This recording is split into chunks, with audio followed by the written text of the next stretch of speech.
Gather around, weary travelers and seekers of truth, for you have stumbled into the deepest, darkest vault of the realm. For you stand before the threshold of the content dungeon. Long have the masters of this domain toiled in the shadows, crafting the very foundations of the Empty the Bench network. And today, the heavy iron rises, and the secrets of the forge are laid bare.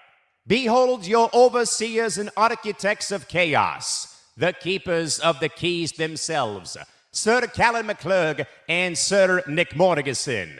Steel yourselves as they pull back the heavy velvet curtains to reveal the grime, the glory, and the grinding gears of building an empire from the absolute depths. Enter at your own risk, for once you witness the making of the machine, there is no turning back.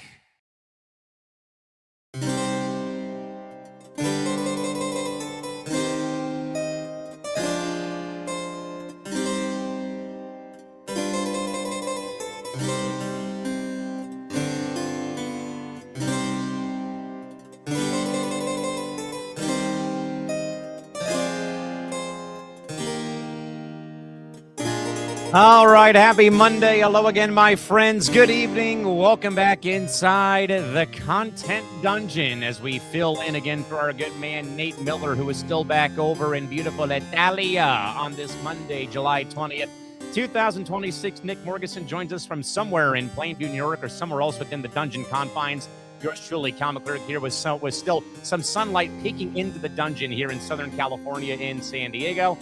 Nick, we're back in covering, filling the free time here on the Monday. As again, Nate Miller still over in Italy over the course of the week. But as always, my man, a lot to get to today, including some big news in our domain here on Press Row.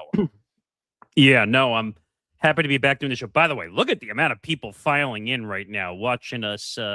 What we're doing best is we're approaching almost 300 people. Hi, everybody making their way in right now. Thank you. Welcome to the Content Dungeon.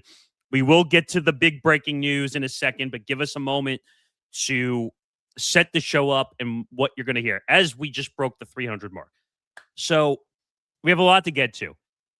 We have a new co-host on Forever Power 5, our new college football show.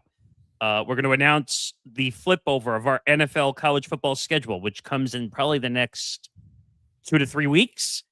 Sounds about right. We're going to talk about some new sports betting content that we are working on for the network. And we're going to get to the big breaking news that is Ryan Clark.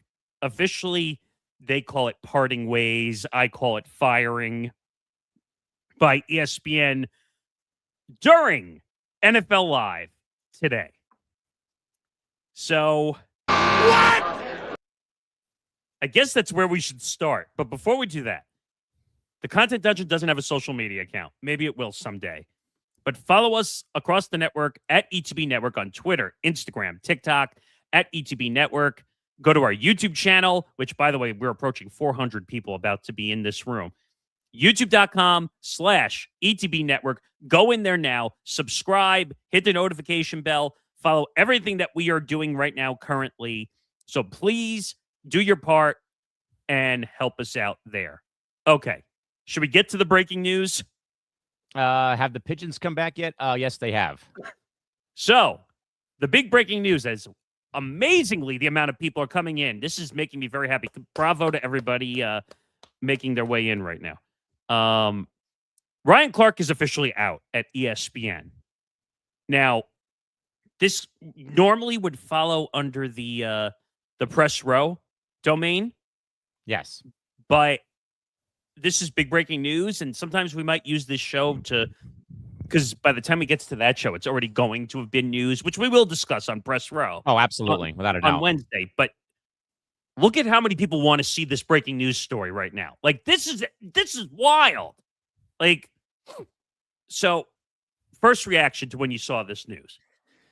I think first reaction for me came this morning when I kind of began to get off the couch and start the day for a Monday, and literally and figuratively, I saw this. I think, though, Nick, I was more shocked that this happened while the show was still on the air. Like, this did, like, I think I just saw something, though, that came out from Front Office Sports. That they were trying to make this happen tomorrow or when the show was off the air, but it came out early, I guess.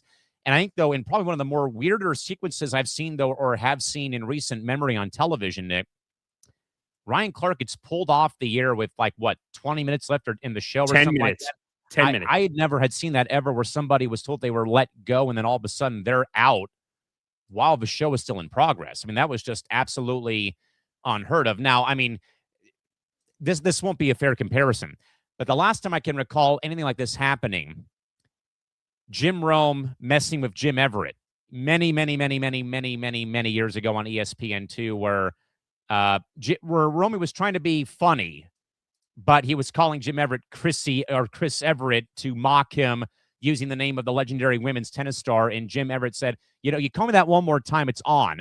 And when he did it again, as we all know, he flipped the table over and it became a beatdown. Yeah, but unfortunately, you wouldn't be able to get away with that today. No way. At all. Now, I totally understand that Rome was trying to be funny back then. But back then, things were way different. And you could get away with a ton of things back then that you couldn't do today. Now, with this whole situation, and we're going to read quite a few sources because I have about 4 or 5 of them in this story. So let's start with, I guess, the awful announcing story, and then I'll get you the actual sources of the story. Ryan Clark reportedly out at ESPN as part of wider layoffs. So there is a wider scenario we have to look at here. But according to The Athletic and Outkick, which is what awful announcing sources, Clark is out as part of wider layoffs being carried out this week by the worldwide leaders. So guess what, everybody? There's another purging coming at ESPN. Yikes. I mean, am I really that surprised, though? No. I think I would be a little surprised, again, as Mr. Anti-NFL over here, that it would happen the year, though, Nick, that ESPN, after all these years, finally lands the Super Bowl, that all this begins to happen. Correct. But you have to realize, and we talked about this when Disney, ESPN, acquired NFL Network, that there was no way they were going to be able to keep every single person from ESPN and NFL Network unless they were going to go way over the overhead and now I don't know what the overhead is or what the budget is for ESPN, and no one's going to know the answer to that question. But there's a lot of big personalities between ESPN and NFL Network. And we're already seeing, so like the Ian Rappaports of the world, the Tom Pelisseros of the world now are technically, well, I shouldn't say technically, they are working for ESPN. They signed new deals with ESPN. Kyle Brandt just signed a new deal with ESPN. They were exclusively NFL Network employees because they were not part of the ESPN brass before this whole thing took place. But have you ever heard the homage that don't give your employer a reason to fire you? Yes. And that's where I think Ryan Clark falls in this scenario. Ryan Clark was doing just fine. He's making the reports say he was making close to $2 million a year. Not that he really needs the money. Now, let me be clear when I make that comment because I'm not reaching into his pocket. I'm just making a point that he was a former NFL athlete that made, I think, excess of close to $100 million for his career, maybe more. Ryan wasn't like your top all-star, but he was definitely great at his position and made a decent amount of money. By the way, thank you to the 900 plus people who are in here right now. This is bonkers. Like we're approaching our NFL draft stream if this keeps going the way this goes. But we've talked about this before, where Ryan Clark doesn't know when to shut his mouth when necessary. The one thing, Nick, that always drives me nuts and drove me nuts about Ryan Clark, even though, again, like I usually say, I don't wake up in the morning to hear, ESPN tell me how to feel about the day in sports, and it's people at a panel show like First Take, Get Up, or what have you, yelling and screaming before I've had my first sip of coffee or Red Bull in the morning. The problem, though, I believe that I have had, though, with analysts in the industry like Ryan Clark, for example, is they use the excuse, or they use the get out of jail for free card. What I mean that is, well, I played the game for this amount of time. I did this, I did that. Who are you as the average nobody that never played the game?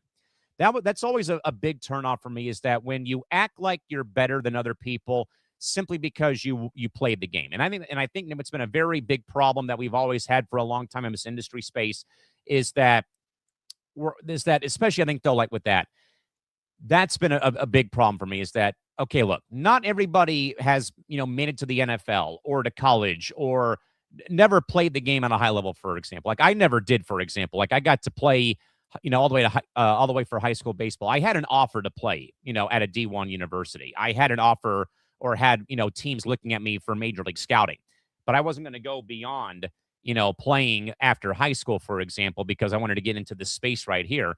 Now, though I played, I try not to act like Ryan Clark and say, that my opinion means more because I played baseball at a high level. I played hockey at a high level for X amount of years, though I might, sound that way sometimes, but it's not full-fledged of like what we heard about what Ryan Clark was trying to do about like jumping the table to go and tackle Peter Schrager his first day on the job at ESPN. Yeah, that was a bad look. I think Ryan Clark did himself in as soon as he made those quotes. Well, hey, Peter, you never played football like me, so you're not qualified to make comments. And I said this to you before we went live. Tell you, why isn't he saying that to Mina Kimes or some Or other anybody people? else. And let me be clear. I'm not disrespecting those people. I'm just saying, if you're going to say that to Peter Schrager, who's been on NFL sidelines or in studios with Fox and NFL Network before he made his way over to ESPN, I just find the whole NFL former player bullshit, that you believe that because you're a former athlete, and not just the NFL, any sport. I was going to say any sport, you name it, that you know what? And I will say this, Nick, a little bit. This happens a little bit on MLB Network because I watch it, 24/7 during the baseball season. Oh, it's terrible. Well, and sometimes, and you know what it is, Nick? It's usually the same two people that are always doing this stuff. Not really. And I love them both.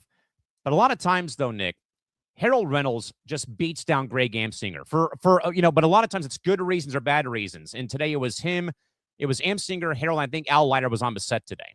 Yeah. And every time that Amsinger, tries to put out throw out a hot take, both these guys, Nick, again, former legendary players, are so quick to put him back into his place. Now, it's not always like, yelling and screaming, though, but Harold's get out is always, I'm sorry, but here's my thoughts. I'm sorry, here's my thoughts.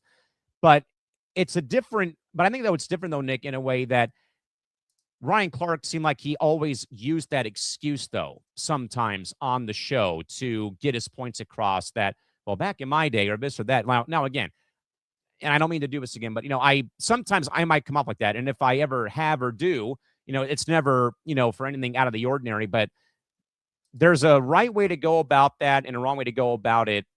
And I think that, and honestly, Nick, that may have been a big turnoff, though, especially that if that begins to, in a way, create division among the ESPN on-air staff members if you have this sort of thing happening. Yeah. I mean, you got to park your ego in the door at this business. Now, I get it. I understand former athletes have experience. They played in the field. But you also have to not come off as an asshole in the process when you're a media person. There are great former athletes who do well in media. Okay. Now, some people don't like Troy Aikman, Buck and Aikman together in the booth. I think they're good. Believe it or not, I think Aikman is one of the better analysts when it comes to calling games. Now, people go, oh, it's the bias Cowboys quarterback in the booth. All right. Can we just put the Cowboys part aside? Like, Aikman is just great at describing the game. Could there be a little bias from time to time? That's anybody in a broadcast booth. Go ask your guy down in California how that's working out for the Dodgers. Yeah. I mean, it's just one of those things where you're just like, come on, man. Buck and Aikman are very good. Yeah, I thought they were great at Fox, and I think ESPN made a brilliant move bringing them over to their number one booth. Now everybody watches Monday Night Football. The Monday Night Football booth for the longest time was awful. Awful. Do you remember they had Jason Witten in the booth at one Oh, point. was that was he linked up with Tessitore? Him Yes. and Booger on the Booger Mobile. oh yeah, that was a monstrosity. But we're getting a little off topic. But my point is the whole Ryan Clark thing, and we're going to go through all the reports because you and I are going to end up doing this again probably on Wednesday on Press Row. But it's part of the bigger layoffs. ESPN, we did the whole purging last time ESPN had this scenario, but there's a couple of reports that we're going to go through now. And Bobby Burrock, again, from Outkick. So just keep in mind where the sources are coming from slightly. But he put out, and I want to make sure I get this right, he was one of the first to say that ESPN is cutting Ryan Clark. He's part of the layoffs. Per sources, ESPN will announce other on-air talent layoffs tomorrow. So you and I are going to be busy tomorrow, too. Boy. Clark is the biggest name. The list of the others mostly includes people who work seasonally for the football season. Which doesn't make any sense, right? That went to my first point. All this is happening when ESPN finally gets the Super Bowl on their airwaves after all these years. But it goes back to what I said earlier. You bring in NFL Network, you merge it into the ESPN properties. There's no way you're going to be able to keep everybody. So it was going to happen, whether people liked it or not. What? Jen, I love it. Go and ask Jack Edwards how that worked out for him. Now, he was the play-by-play voice of the Bruins forever in the NHL. Yeah. Beyond Homerism. I mean, if there was a photo of Homerism in the dictionary, Joe Davis and Jack Edwards are right next to each other next to that word, believe me. I mean, I agree, Jen. I'll give you one now. Michael Kay for the Yankees. I don't think he tries to intentionally, but John Sterling on the radio side. Oh, yeah. For the Yankees. I mean, there's so many of them. I don't think they're trying to be homers. I think they just have a passion, and passion sometimes gets mistaken for homerism. Yes, that part I agree with 100%. Absolutely. So we find out Ryan Clark is the big name. There's going to be a bunch of names that drop tomorrow. So you and I might be doing a small breaking news video tomorrow, depending how many names we find out. But there's some backstory here, which you're going to find there might be a little bit of unethicalism that comes out here. So Bobby Burrock, and we're following some threads here.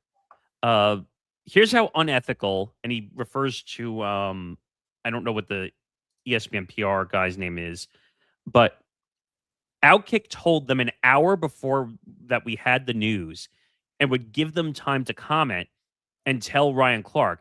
In that hour, they pulled Clark off the show, but ran and told another reporter to beat us. So Outkick knew the news. Interesting. And then ESPN said, hold on a second. We're going to take him off the air. Not so fast, my friend. And then the person that they told, by the way, was Richard Dysage. Yes, one of the best. Who I would like to have on this show one day. I think he works for SBJ now, actually. I think so, yes. So that whole thing comes out. Burek goes on to say, leaving out a big detail, Outkick emailed ESPN PR at 4 p.m. Eastern time today, saying we'd break the news about Ryan Clark at 5 p.m., but we're giving the company an hour to comment. It told us it'd get back to us, and in the meantime, it pulled Clark off the set and told another reporter, and he lists the Richard Dysage tweet that broke. And then he goes on to say, no, ESPN made it messy because they were so worried I'd have it first that they fired Clark mid-show. But did they really fire him mid-show if they were going to do it tomorrow anyway?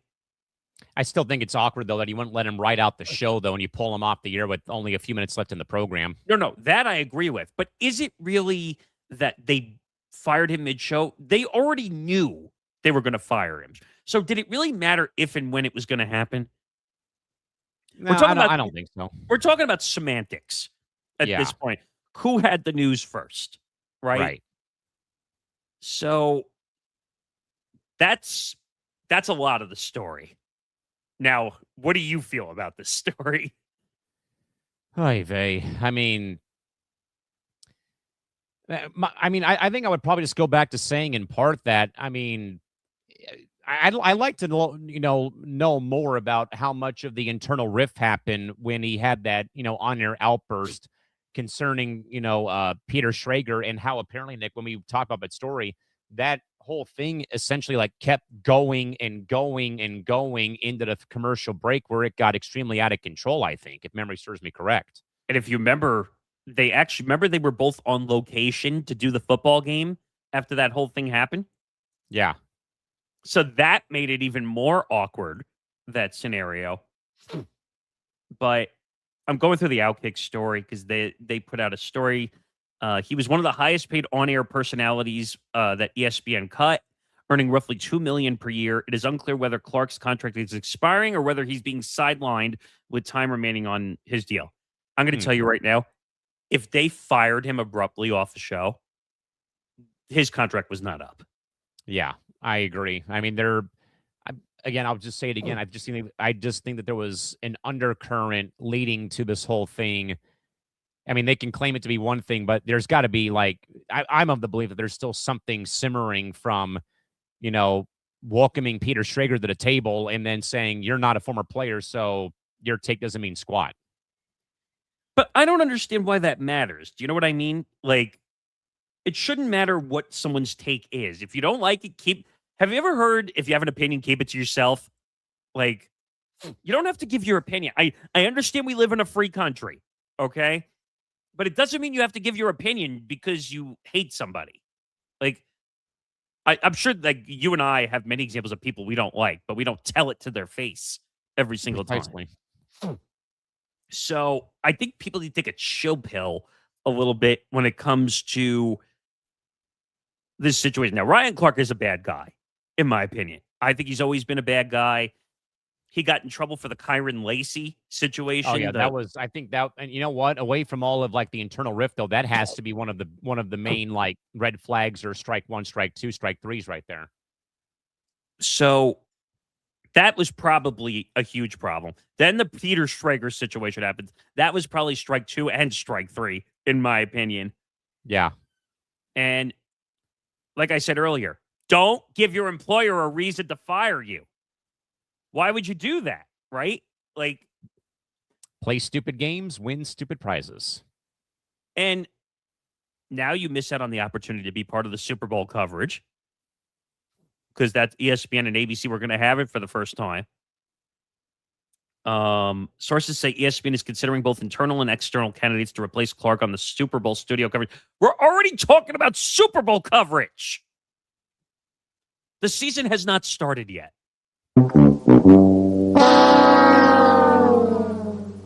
That's I mean, what's worse? People getting ready for Halloween after the 4th of July or the NFL worrying about the Super Bowl on July 20th? Oh, the Super Bowl on July 20th. Like, it's not even a debate or discussion here. But just reading through all these reports that he was fired during a show, I don't think I've ever seen that. Ever. Neither have I. No, never. And I've been in the building and I've seen things where I worked at ABC where I've never seen someone get fired off a show. Same. Ever. Neither. And I'm not going to say names, but I walked into the building one day. This was like when I was very new. Like I was probably, or not very new, but I was probably about a year into my time. And two hosts were arguing. Oh. It was the midday show. Uh-huh. One of the hosts was in the studio during the show. I walk in because I was helping to do some of the midday stuff. And the other hosts locked themselves in an office. Oh, yikes. That's not good. And they never did the show together ever again due to some ego stuff. Creative differences, as they would probably say. Yeah. So I've seen this before. I've seen this pop-up circumstance before. Ryan Clark, I think, sometimes thinks that because he's a former athlete, he could just say and do whatever he wants, and there's no consequences. Oh, I'm a former athlete. That's gone to my point a couple times in the opening part of this program, is that's kind of been my whole stance on the whole thing, is that former player can't do no wrong. Whatever I say is gospel, and all of you are peasants.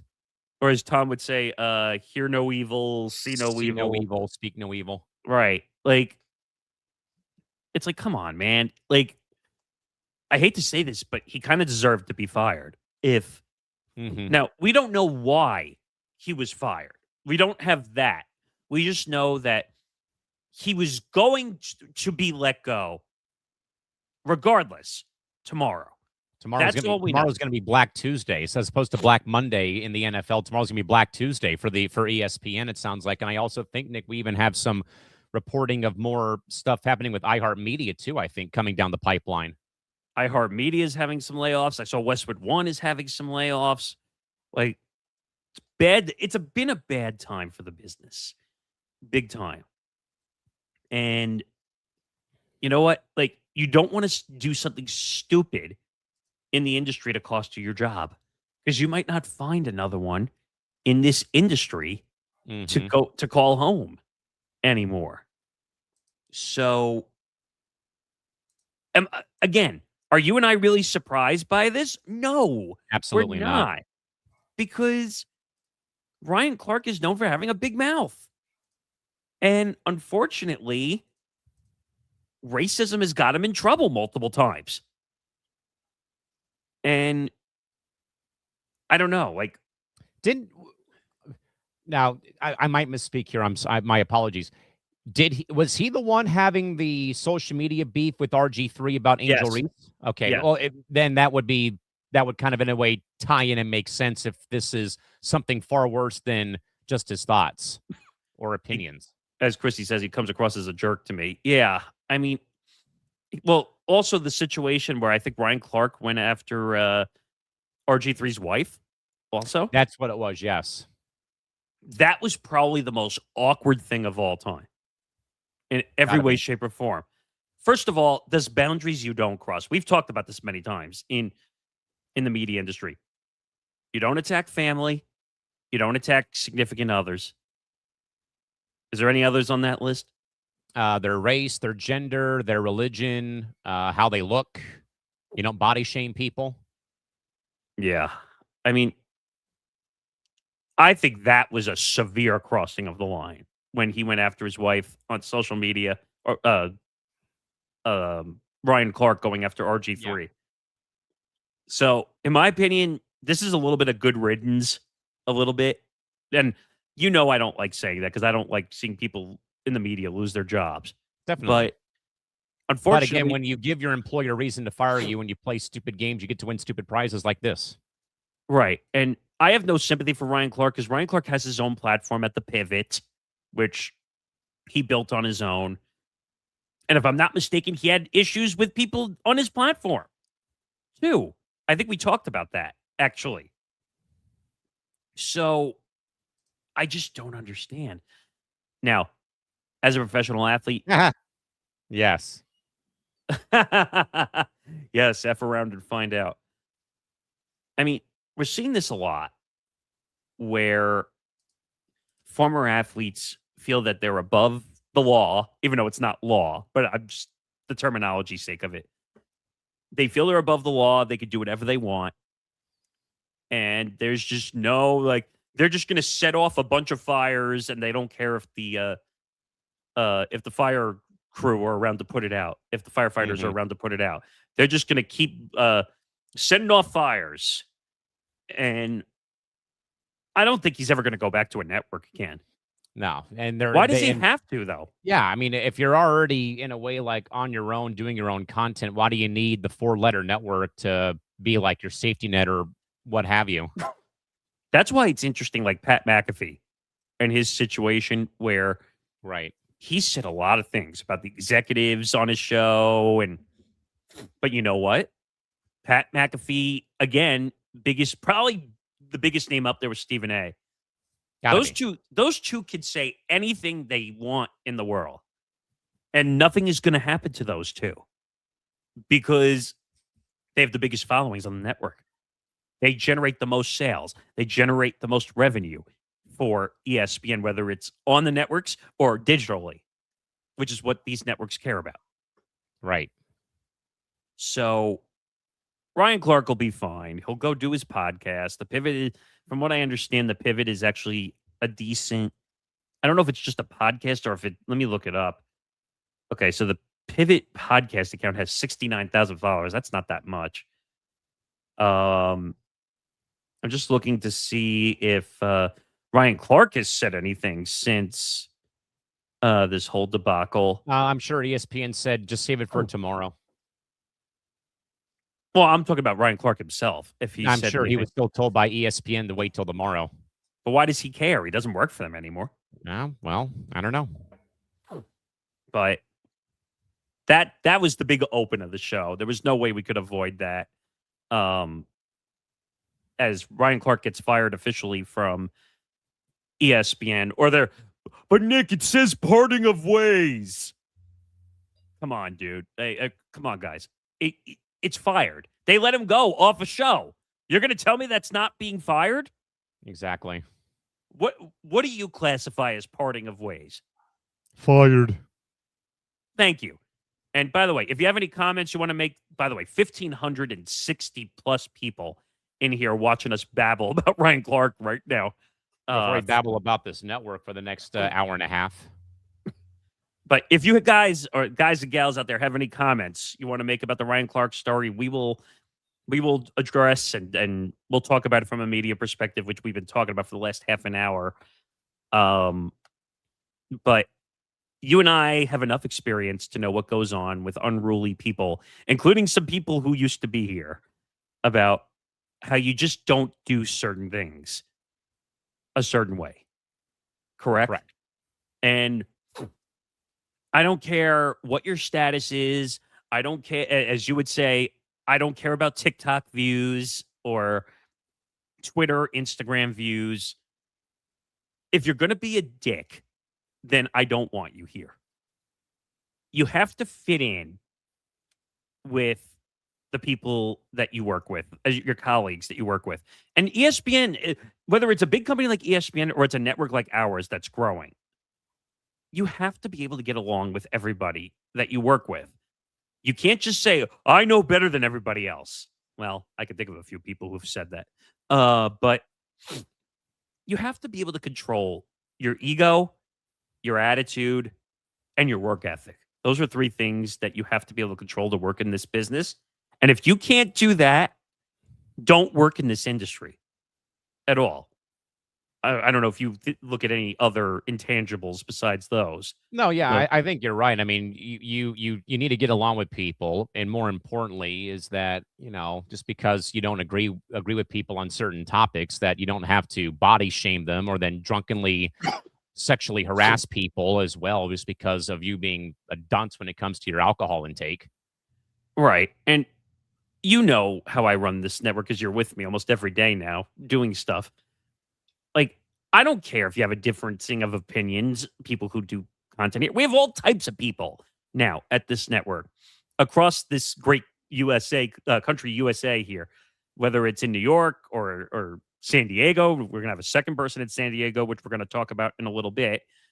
Whether it's the central part of the country, we're all over the place for this network. Have I ever said to you that I'm just going to destroy somebody over their opinion? No, because it doesn't work that way. It's just a bad way of thinking. Terrible. Chris, yeah, I'd like to think that I'm a respectful person. Yeah, like everyone that we bring in here, I want them to have personality, but they need to be respectful too. And one, they have to be a hard worker. Two, they need to be respectful. Those are my two big things. If you can't, and it's not one or the other. If you're a hard worker but you're an asshole, you're not going to last here. But if I don't know, it's just one of those things where you just have to learn to behave. Don't be a Ryan Clark. That's what I'm going to tell you right now. If you're Ryan Clark, I don't want anything to do with you. And I will tell you right now, and this is any company, not just our network here. If you say a racist thing, if you say a sexist thing, I'm throwing your ass out of here. If you say anything. And that's how a certain somebody is not here anymore for that reason. Right. Because that person almost put our network in a bad situation because of it. So that's to everybody who's here at this network. That's to anyone who potentially wants to join us at this network. I'm all for having fun. Callan knows I don't like the FCC regulations. I'm all for it. You can curse as much as you want. I don't care. But don't say believe me, we've lived through the FCC the FCC for our time in this industry. but don't say racist things. Don't say religious things. Don't be hateful towards people. You want to disagree with someone's opinion? Be my guest. Callan and Nick D went back and forth on soccer for what, the last week or two? I mean, if not longer, like the whole tournament. But it's in the long run, though, it's having a discussion. It's not F you, F you, F you, F you. That's not what it is. Like, yeah, there's a difference because Nick D didn't body shame my appearance after I disagree with him about soccer. There's a very stark difference about certain things. Believe me. I saw this from Christy. I was actually watching the show when this happened. I had to ban someone who accused me of being paid off by the owner of AEW to talk shit about WWE on BT. What? You know what, Christy? That's not the first time I've ever seen someone make a comment like that. I saw that. I was trying. I didn't know. Man. By the way, I do love whenever people use that, by the way, as a meme of like Mark safe from some global event happening. Well, Facebook actually has that as a safety precaution. Oh, I know. And that's more of a thing to like check into people. Like if there's an actual emergency happening, you could say that, everything's okay here, basically. How are you? Like when when a hurricane or a fire. Yeah. California, I'm sure that was a big thing. Actually, I actually smelled something burning today, actually, a few hours ago. So I don't know what the deal is. I'm getting a little terrified. It's that time of the year. It happens every year, sadly. Maybe it's the wood burning in your head. Maybe you have a lot of thoughts going on. Not really. Well, you'll have to save that for the cranium tomorrow. Well, we'll get to some plugs in a little bit. But what Christy's talking about, I did see the comment. Some people are just jealous that they can't do shows or content like we can. Christy, I will tell you many times that I saw that. Yes, Jen. How many times, Callan, though, have I been given the comment of podcast equipment is too cheap? How many times I think when I first got here, that kind of became like the inside joke / comment across every like social platform. Or how many times have people taken shots at me on TikTok? And to be honest, you can ask Callan. Like I don't care. Like I just don't. I don't either. I make it a point to say I don't read anyone's TikTok comments unless they're anything that might be worth noting for a show, as opposed to just all the side swipes that I get. I like to scroll it just to see like the funny comments people say. Yeah, that, and I don't feel like wasting my time when I'm trying to get, plan shows out, plan days out, plan concerts out, plan 2 weeks of being at home because my dad's going to Italy, starting on Wednesday to coach baseball. Like I'd rather plan that out than have to read what Joe Schmuck says from the damn basement of his mom's house. Oh, making microwave mac and cheese in the. Hey, Mom, I'm done with my segment. Yes, in case you didn't get that was a John Clayton reference. R.I.P. to the GOAT, John Clayton. The original Insider. The OG, baby. But, you know what? And Christy, it is what it is. Unfortunately, Christy's got a thick skin, too. She's used to it. Sadly, Nick, there's 3 fandoms out there that are far more toxic than sports. Star Wars fans, Marvel fans, which I'm part of, which I'm both of those, and wrestling fans. They can be pretty bad. Can I throw a non-sports one in there too? Who would it be? We're talking about toxic. I would put politics up there as one. Yeah. Or the Swifties. Yeah. That's a little bit of a toxic culture. A little bit. Yes. Bravo. I even made a joke about not seeing an envelope from Tony Khan's name in my mailbox. Yeah, she said she's dealt with a lot of BS too. Yes, Jen, we agree. Yeah, they are. I mean, come on, they boo Santa Claus for heaven's sakes. I hate Philly fans. Yeah, Philly fans are, and if they get LeBron James, watch out. The only Philly fan that we'll tolerate on here is Mr. Waitman. That's it. Yes, he's the only one I will tolerate because he actually does really good content on here, whether it's hitting for the cycle or on the ATB Lounge last night, which a funny clip was put out earlier today. I don't think, guys, after 104 games, Callan cares to watch the Muppets at halftime of the World Cup final. That probably was that one made my. I was watching that live too, and that By the was way, you know unbelievable. it's funny too if you get Nick D, who doesn't show his emotions too much on here to get a good laugh in about that too. Well, he also made a funny comment, which what I love about Nick D is sometimes he will say out of context things. Do you remember that? You know that weird thing that goes around those out of context accounts that you see on social media? Yes. I think Nick D is a walking out of context account from time to time because his whole thing was, well, halftime shows are not for the sports fan. They're for the for everybody else watching. No, it's for excuse me. It's for the girlfriends or the significant others watching with them. And I was like, really? Like, Yeah. really? I don't know. Why did Bieber look like he was being held hostage at the final? I have no idea. I actually turned it off at halftime to watch the end of the Padres Royals game, believe it or not, because I didn't want to watch that mess. I had it on in the background just because I wanted to see what the hell was going to go on. The Muppet. And Bieber got shit because he was playing a Christian. He played something Hallelujah, whatever the song was called. And Oh, yeah. like people give him shit, like big time. Like, and I'm like, leave the dude alone. Like, I mean, come on. I mean, if I was going to watch, the only person I care to watch at a World Cup halftime show is Shakira. She is to the World Cup just like Mariah is to Christmas. Shakira. Yes, I mean, people don't lie after all these years, folks. I still think the original World Cup song is better. Oh, I agree. But the halftime show made no sense of the World Cup. How did it start? It went from Shakira and whoever the rapper was, who was badly auto-tuned. Oh, you asked me too quick. I forgot. And then it went to BTS. Oh, BTS. no. It started with Bieber. Then it went to Shakira and whoever that rapper was. Don't kill me in the comments. I don't know who it was. But they were badly auto-tuned where it sounded like a like an octavator. Like it was just going up and down. Like whoever was controlling it. Who else? Oh, right. Jen's right. Madonna started in that car vehicle, which they rolled out. She still got it after all these years. But then I think it was Bieber. Then they had Shakira and that rapper, which made no sense. Then they had BTS. Okay, here we go. Madonna, Shakira, BTS, Bieber, Burna Boy, Coldplay, Gustavo Dudamel, the Public School 22 Chorus, Uganda's Ghetto Kids, Sesame Street and the Muppets, and Emmanuel Kelly. There you go. The only ones I know are Bieber, Shakira, and I know BTS, not because I listen, just because they're Coldplay. And Coldplay. Sorry. How could I forget Coldplay? Oof. Don't forget Coldplay because of the concert. Well, I grew up on Coldplay, too. I should have known better. But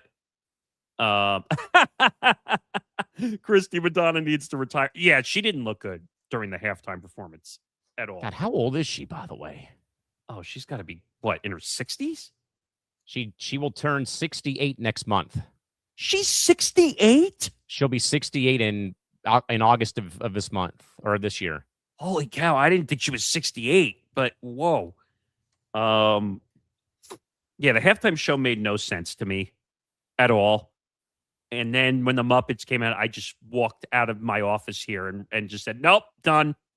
It was like, not happening. I was like, what the hell is going on this screen right now? Like, it's really? The Muppets. I was like, Jesus. I mean, bad enough the Muppets kicked Aerosmith out of the Rock and Roller Coaster at Hollywood Studios in Florida at Disney World. Yes, that's right. Because I was just there not too long ago. Clown show. It has no cohesive anything. It has no cohesion. I was very confused. Yeah, I agree. Actually, since we're talking about the World Cup. Clown show. You want to get into a little bit just of how empty the pitch went since this World Cup season is over? Oh, should we probably? Well, I think we should probably not jump ahead here. Oh, well, we should probably get all the other football stuff. Well, we were discussed talking, first. but we were talking about the World Cup. I was trying to give you the chance. to Well, kinda that's change later that. down the rundown here.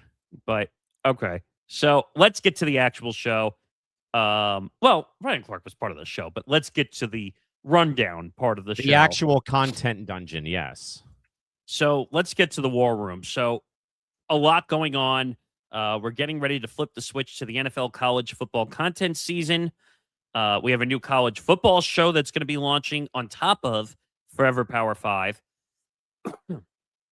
And our new co-host, James Myers, who you actually know, and I didn't know that. And the only problem was that I was never informed about who the new host was going to be until he entered the meeting room that last week or a couple of weeks ago. So he's the new co-host of Forever Power 5, which will be Wednesday nights, 7:30 to 8:30 p.m. Eastern Time. The full rundown of of the college football scene. All the joke is Forever Power 5, but it's really 4 conferences because there used to be 5 with the Pac-12. So that'll come your way starting the last week of August, week 0. So week 0. So if you want to follow that show at FP5ETB on Twitter and Instagram, and at Forever Power 5 on TikTok, if you want to follow that show. So college football content is coming back. And as we said, James Myers, our second West Coast guy, joining the network. So now you have some West Coast cohesion going on at this network. You're no longer the only West Coast guy. Yes, finally. So, and there's some other projects we're going to do with him too. He has a gambling show that we're going to hopefully bring over into our lineup. So that's going to bring a second all sports gambling show, along with a third gambling show that we do with Tom Albano, which is Fight IQ Puncher's Chance. I almost forgot the name. But it's in there somewhere. Well, there's so much going on lately. But so that's part of it. And then the new college football show that's going to be launching, and I'm trying to see if I have the graphic. Oh, I do. Let me just grab it onto my desktop here. Yes, this is the curse of doing live, people. This is why we do this show, people. So, okay, here's the image. So this is going to be an extension of Forever Power 5, and it's going to be Forever Power 5 After Hours. Nick DiMartino is going to host. He was the original host of Forever Power 5. The schedules didn't work out because he now works 3 p.m. to 11 p.m. Eastern. So we had to make some adjustments. So, as I said, Zan and James will do Forever Power 5, which is the weekly show on Wednesdays. And Nick D, the plan is that he's going to do Forever Power 5 After Hours on Saturday nights, which is a good night to react to the college football scene after the day is over.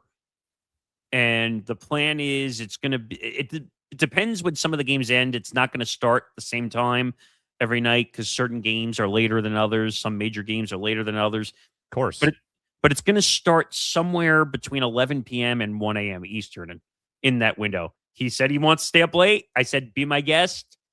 Some shows might start as late as 1 a.m. or 2 a.m. Eastern. Yes. So even Callan can watch it at night. So that plan is for Saturdays, and it could be 11. Saturdays, absolutely not. I'm too damn busy on Saturdays. Starting August 5th.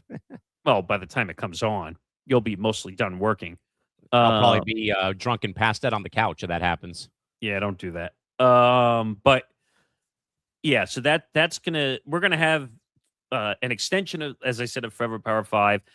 Think of this as like your time to react to the angry day in college football. Oh, my team beat some D3 school 71-0. I wanted them to beat the Bears score of 73 from the 1940 NFL title game. I'm so pissed off. Think of it, and since I worked in radio and you worked in radio for a couple weeks, think of it as a call-in show, but digitally on video. Great way to put it. fire off your college football takes. Nick DiMartino is the right personality for that, by the way. He will take in all the takes and react to them. So if you're looking for a place to dump your hot takes, Forever Power 5 After Hours is going to be the place. Hot cakes? I thought you said hot takes. I want pancakes, damn it. Yeah, food actually sounds good right about now. What? Hey, food sponsor, if you're listening, that would be good. But yeah, so that's I think I nailed everything there. Do you want to ask some questions for the listening watching audience here that maybe I can try to answer? Not that I can really think of right now, actually, at this rate when it comes to FP5. Nice to have it back, though, obviously. Do we have an update, actually, Nick, regarding our good man, Will Charlton, who I believe is on his way to beautiful Nebraska? Yes, so Will Charlton was doing Noteworthy in the NCAA, which I loved. I thought that was great. On Sundays during both college football and college basketball. So we have good news and we got bad news. Yeah. Okay. Which one do you want first? I get bad news first, good news last. The bad news is Noteworthy in the NCAA is no longer going to happen. Now you want to know the good news. Yes. The good news is that Will Charlton will now be on Zanzinger Part 2 and the show is extending to an hour-long show during the football season. From 10:30 a.m. Eastern Time to 11:30 a.m. Eastern Time. So Zanzinger Part 2 is getting an extension, and every week during the football season, which is the NFL and the college football season, Will be on for the second half of the show, 30 minutes, every single week to kind of recap the college football weekend and maybe to talk some news in college football. So Will Charlton will still be with us every Sunday. Speaking of football, Nick, there's a nice little another new show debuting when it comes to TNF on Prime Video this upcoming season. Okay, so let's talk about that. So we've been talking about this for a while. And Tom and I, even way back when we were trying to say, we want to go live before games. We were going to do it with playback when they got the NFL. Then that fell apart because they lost $22 million and couldn't recover.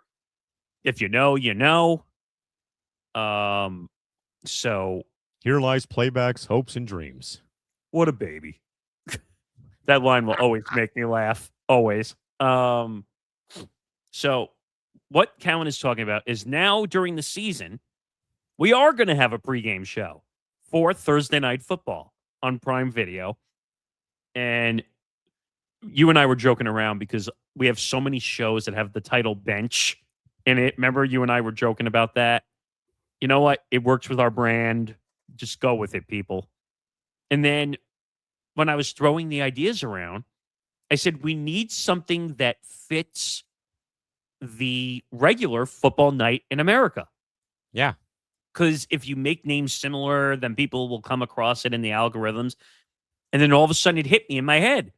Football night on the bench. Football night on the bench. And I was like, oh my God, that's brilliant.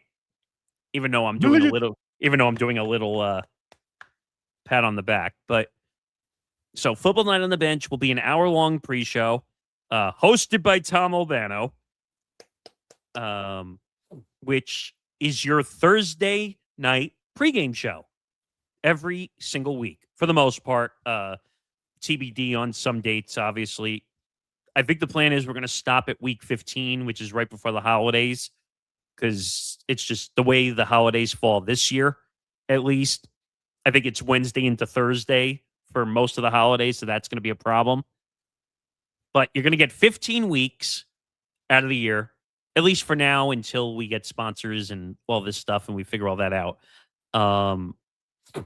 But so from 7:15 Eastern to 8:15 Eastern every Thursday is your Football Night on the Bench pregame show for Thursday Night Football. So if you need a place and you don't feel like listening to the network people who think they know better than everybody else, come watch our pregame show. Football Night on the Bench. There will be, it's one game. Now, we have our football forecast show, which is on Friday. That's our pick show. This is literally, if you like the game, if you're a sports bettor and you want to pay attention to everything that's going on with the spreads, there's going to be sports betting going on. We're going to do parlays. We're going to do bets. We're going to do against the spreads. We're going to talk about football news coming up for the upcoming week, because Thursday is the day that a lot of the injury news is released. Excuse me. Man, I'm so choked up about this. You can't wait for football to come back. So, injuries, fantasy football, sports betting, and so much more on Football Night on the Bench on Thursday, 7:15 p.m. Eastern to 8:15 p.m. Eastern. But Nick, why is it 7:15 to 8:15 p.m. Eastern time? Oh, doesn't the game kick off at 5:20 in the evening? Well, for Thursday Night Football, it's actually 15 after the hour. So it starts at 7:15. When 8:15 hits, the show goes off the air because the kickoff usually happens at 8:15. So you get us all the way up until the game starts. So make sure you tune into that. At least the first 15 weeks of the season on Thursday. So there is another vehicle coming for the NFL. Any other thoughts or questions about football content? I think that covers football. Gridiron Gridlock, by the way, is coming back too for the college football season with Trevor as well, I believe, as well. Yeah. So Gridiron Gridlock will be back where Empty the Pitch is right now. So we'll address that in a few minutes. But that will take back its normal slot on Saturday mornings, 11 a.m. to noon Eastern, because college football, unlike the NFL, kicks off at noon Eastern. So that'll take care of that. Trevor's great. Go watch the show. He does his homework. He's very good. He previews all the games, all the major ones too.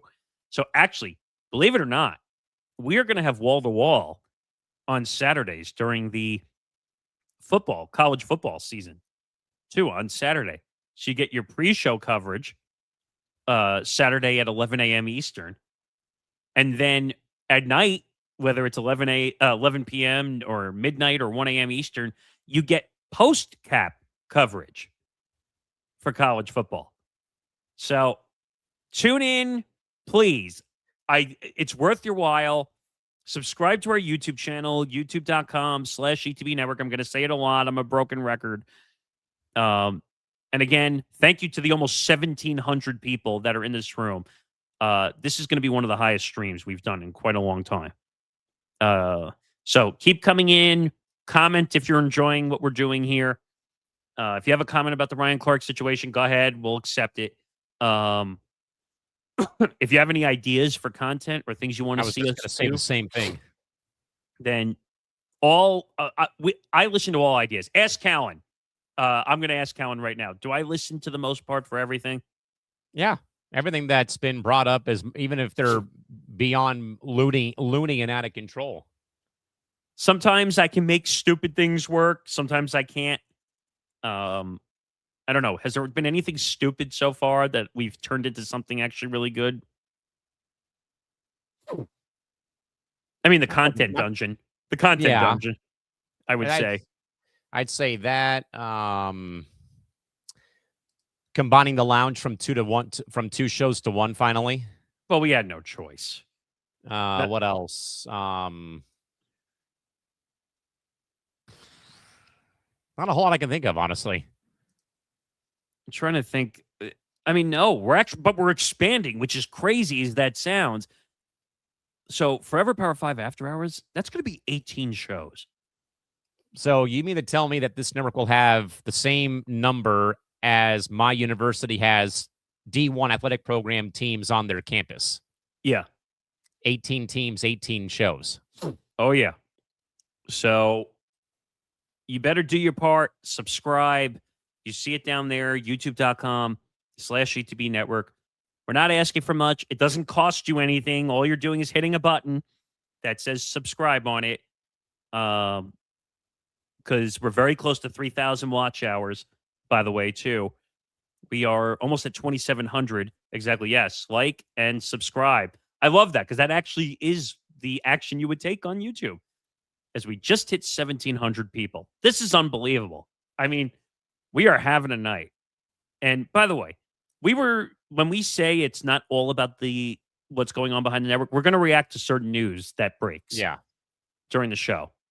So you'll have to bear with us on that. Did I miss anything on football so far? I think I covered everything. FP5, football night on the bench. Forecast is back. That's back. Gridlock, after hours. Noteworthy. Gurus will be back in the regular time slot too on Sunday mornings. Yes. So Gurus in the off season, this is how we figured it out. So in the off season, it's easier to do Gurus on Friday just because of the way the calendar works out. But it will go to Sunday because that's our pre-show for the football season. So Sundays are going to become freaking packed when it comes to actually, Zan just made a really good point. Zan Zinger Part 2 was originally a dumb idea. It was supposed to be just takes, and then it became a second show. Not to mention that the Saturday content is going to be even more electric with Blitz. Yeah, so Zan does a lot of content here. You do a lot of content here. Ben Cruz does a lot of content here. We have a lot of stuff and with the football season, it comes out even more. And you're not going to want to miss it. I promise you. Because from NFL to college football, baseball, and by the way, I think baseball is going to have an extended content season this year. I think because I think we're going to head into a lockout scenario. Big time. Usually, hitting for the cycle goes into a seasonal break at the end of the end of November, or when does the season end this year? September 26th, I think. Does that include the playoffs or no? That's for the end of the regular season. So the playoffs should be over what? By the first week of November, usually somewhere in there. Halloween. So they usually go into a seasonal break. This is going to be interesting with the lockouts and stuff. I think you're going to see them for another month, at least. I think. Probably. I would think so. Maybe more. If the way this lockout is going, we might have to do like special shows with them, depending. Let's see some other comments here. I have 2 wrestling pay-per-views to cover, one this week and one next week. And I had Christy put a comment out on her show last week, or at least mention it. Once a month, I want to see if we can have her show go into AEW Collision, maybe like do the show and kind of do live react while she's on. So we're going to work on that once a month. Zan says the dedication that we have to the NFL, combat sports, sports media, and prediction streams is the reason why you should subscribe. Yes, very much so. And there's more gambling content coming. So that's a great segue to the next part of the show for the night. So let's get to the Blacksmith's Forge. I love these names, by the way. Expanding on our sports betting content. So what would you like to know about the gambling content? Fire away. What do you got? So unnecessary wagers will be staying in its Friday slot. That was just a scheduling thing. We weren't able to move it. I wanted to move it. It just didn't work out the way I wanted to. But that'll be Friday at 5 p.m. Eastern. And then that'll lead into football forecast, which instead of 6 p.m. Eastern, football forecast is now going to be 7 p.m. Eastern time. And believe it or not, I think that helps the show. Because you and I you know what, though? More importantly, doing the show live is going to be even better. We started to do the show live the second half of the year, and the numbers were so much better. But you and I have looked at the numbers on YouTube. And what is the numbers told us when it comes to time of the day? 7 p.m. Eastern seems to be like the prime spot. Just later at night. Everything is doing better later at night. And actually, Zan is making that point too. I've always thought that football forecast needed to be later, especially because most of us are eating an hour before. So, because we do have some people in the central time zone. But what we've noticed, and Zan, I think, makes a good point anyway, but 7 p.m. Eastern time and on has been so much better. Shows that are on early, the West Coast, you're missing a subsection of the audience when you're on early. It also makes it harder for you to be on some shows if you ever wanted to be on them too. Why do you think I miss Zinger Part 2 and miss Goalpost every morning? Because by the time they're on the air, I'm already asleep still. But you've been on MTGP a few times. I was on, I think I was on the debut when it went live, I want to say, when it first went live, and it was in the morning out here on the West Coast. Right, because it's now at noon Eastern, which is still early, but it's 9 not a.m. Still 9 a.m. is still like the start of the workday out here, but still. But that's not as early for you. No, I don't think. Not like where I think when I first got here and Cycle was like on at like 5 a.m. Pacific time or 6 a.m. Pacific time. A couple times. Hitting for the Cycle was on in the morning? I think it was at one point, yeah. I don't know if it was. I don't remember. I should know that. I think at one point they were on at 7 a.m. local time out here on the West Coast, and I would sleep right through it every morning. Oh, that's right. It used to be a morning show, and then I said, guys, like, let's just go. Oh, we had to move it because of Ryan. Yes. Because of Ryan's new job, which, by the way, I'm happy for him. I think he's in a much better place now. He was working at MLB Network for years. And actually, yeah, Zan reminds me, yeah, it used to be in the morning. I would remember waking up and checking my phone, and it's always Twitter notifications about the show. I'm like, because the show was on at 7 a.m. No wonder. So I think that show's going to get an extended off season. I really do. And I think Big they might be on they might come on with us a few times, depending how the lockout works out, because you and I are going to be busy, but baseball season's not going to be over, especially when December 1st comes around. You might get what does Tom jokingly say? You might get like the video game league we're starting for the network for baseball? No, not that. Like he jokingly said, "Oh, you guys might end up doing a 6-hour lockout show." God, yeah. Let's see. The only show that's never changed time slots and only days is my own. It's always been 3 p.m. Eastern, I think, for the entire show's history. Yeah, that is right. Yeah. But he's now on, well, he already started. We moved Bando's Breakdowns to Thursday at 3 p.m. to have a little more symmetry there. And also just to make things easier. And I've said this before. We were recording and producing everything. That was just not conducive to growing. And I think you made the point. And I think you made the point though last week that especially in the news cycle that sports operates, you can't afford to sit on produced content like what we were doing for 2 days, and then by the time it gets released, that news is probably already stale and outdated and already old. Yeah, it's better for me. Again, I wish I would have done it way sooner. You know what's but we all live and learn, right? Like I asked Callan. I made it almost on a flip of a switch, almost big time. Like, and we needed to because we were not making watch hours. We were not doing what we needed to do. Now there's a pathway to 3,000 and 4,000 watch hours. Now we're almost at 2,700 watch hours. We were 20 away before I checked, before we went live. But 3,000 watch hours and 4,000 watch hours are now a doable thing.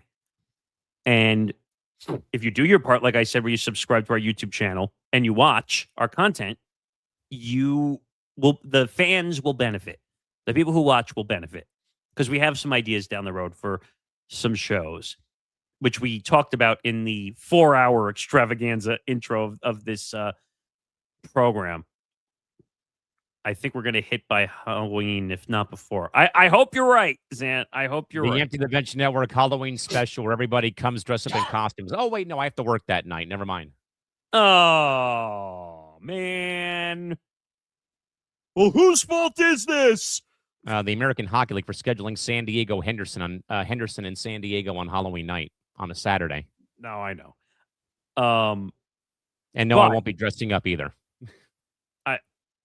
let's see, the last time I ever did any costume, I was probably like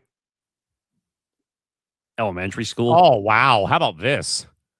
Oh, Halloween. Okay, that wedding better be fully themed after the Nightmare Before Christmas. Otherwise, I want a refund. yes, let's go. Otherwise, I want a refund, Jen. Yeah. First of all, I don't care if it's like a best friend's wedding. I would never go in a costume. Sorry, I just would not. I don't care whose wedding it is at that point. What else was I going to say? Oh, the gambling content. So UW will stay in its normal slot Friday, 5 p.m. Eastern. We're efforting some other stuff. Connor Rowland, who is a co-host of Unnecessary Wagers, is probably going to do and we're still working it out, like a 2 to 3 minute segment that's going to go into our live show, football forecast, which, remember, I came up with that great idea. Yeah. We still have that full folder, by the way, of like all these ideas like I made for Lounge. And I think we're going to do it. Connor's Cash Cow.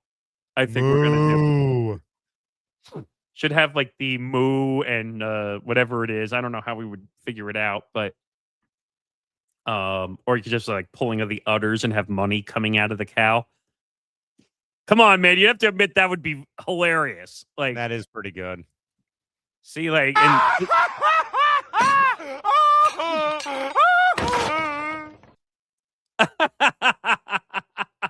it needs ice cream too, specifically vanilla. Oh God. Hey Nick, when it comes to football season, should I do a coin flip for who should win each game? No, you don't get that joke. That's from someone who used to be here a long time ago. But like I said before, James Myers, who's the co-host of FB5, we might have another idea in the works.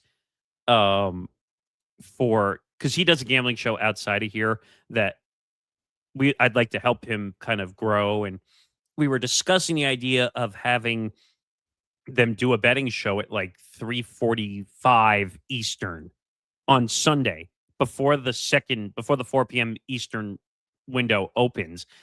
And then they would be live while the games are going on, and they could kind of react to like live betting in the moment or parlays or like, and then they can also set up Sunday Night Football, like in the primetime games. What should I make my bets and all that stuff? That's not set in stone yet, but that's an idea. So think about this. We're going to have college football pre and post react, and we're going to have a pre-show gurus before the official NFL Sunday begins. And then we might have a reaction show in the second window for betting purposes to get you caught up and to get you making bets in the secondary window. So that's all the gambling windows are covered. Yeah, and by the way, before anyone says, "Oh, that's a lot of gambling content. They're obsessed." What did I say to you the first show? What is something that really drives a network to get your numbers up? Betting, wagering, betting content. And let me be very clear. Am I in full agreement of obsessive betting? No. But am I smart enough to realize that it's important? Yes. We need it to drive content. What is Zanga? You're also going to get some on-site stuff from me. Right, because he's going to games. So the college football season is going to be busy. Right. So, yeah, because he sent me some live video stuff before. Oh, God. I think the Dodgers are going to win the Super Bowl. Somebody AI'd the Dodgers winning the World Cup yesterday. I was so pissed off seeing that. Well, you hate the Dodgers, so that kind of makes sense. I mean, come on, AIing the World Cup for soccer? Come on now. But yeah, so Zan's going to do some live stuff on the road. He actually got some interesting stuff on the road too. We had some viral content more for when he went to, I forgot which UFC event it was. Was it 319? I think. Callan, is the NFL the only sport you can't stand? Yes. Not even for the game's sake. Oh yeah, I was right. UFC 319. It's more because you just hate Dean Spanos. Yeah. It really has nothing to do with the football itself. I don't find the sport attractive, but that's just but the tip of the iceberg is involving the team that left my marketplace 9 years ago. But if the Chargers were still around, it might be a different story.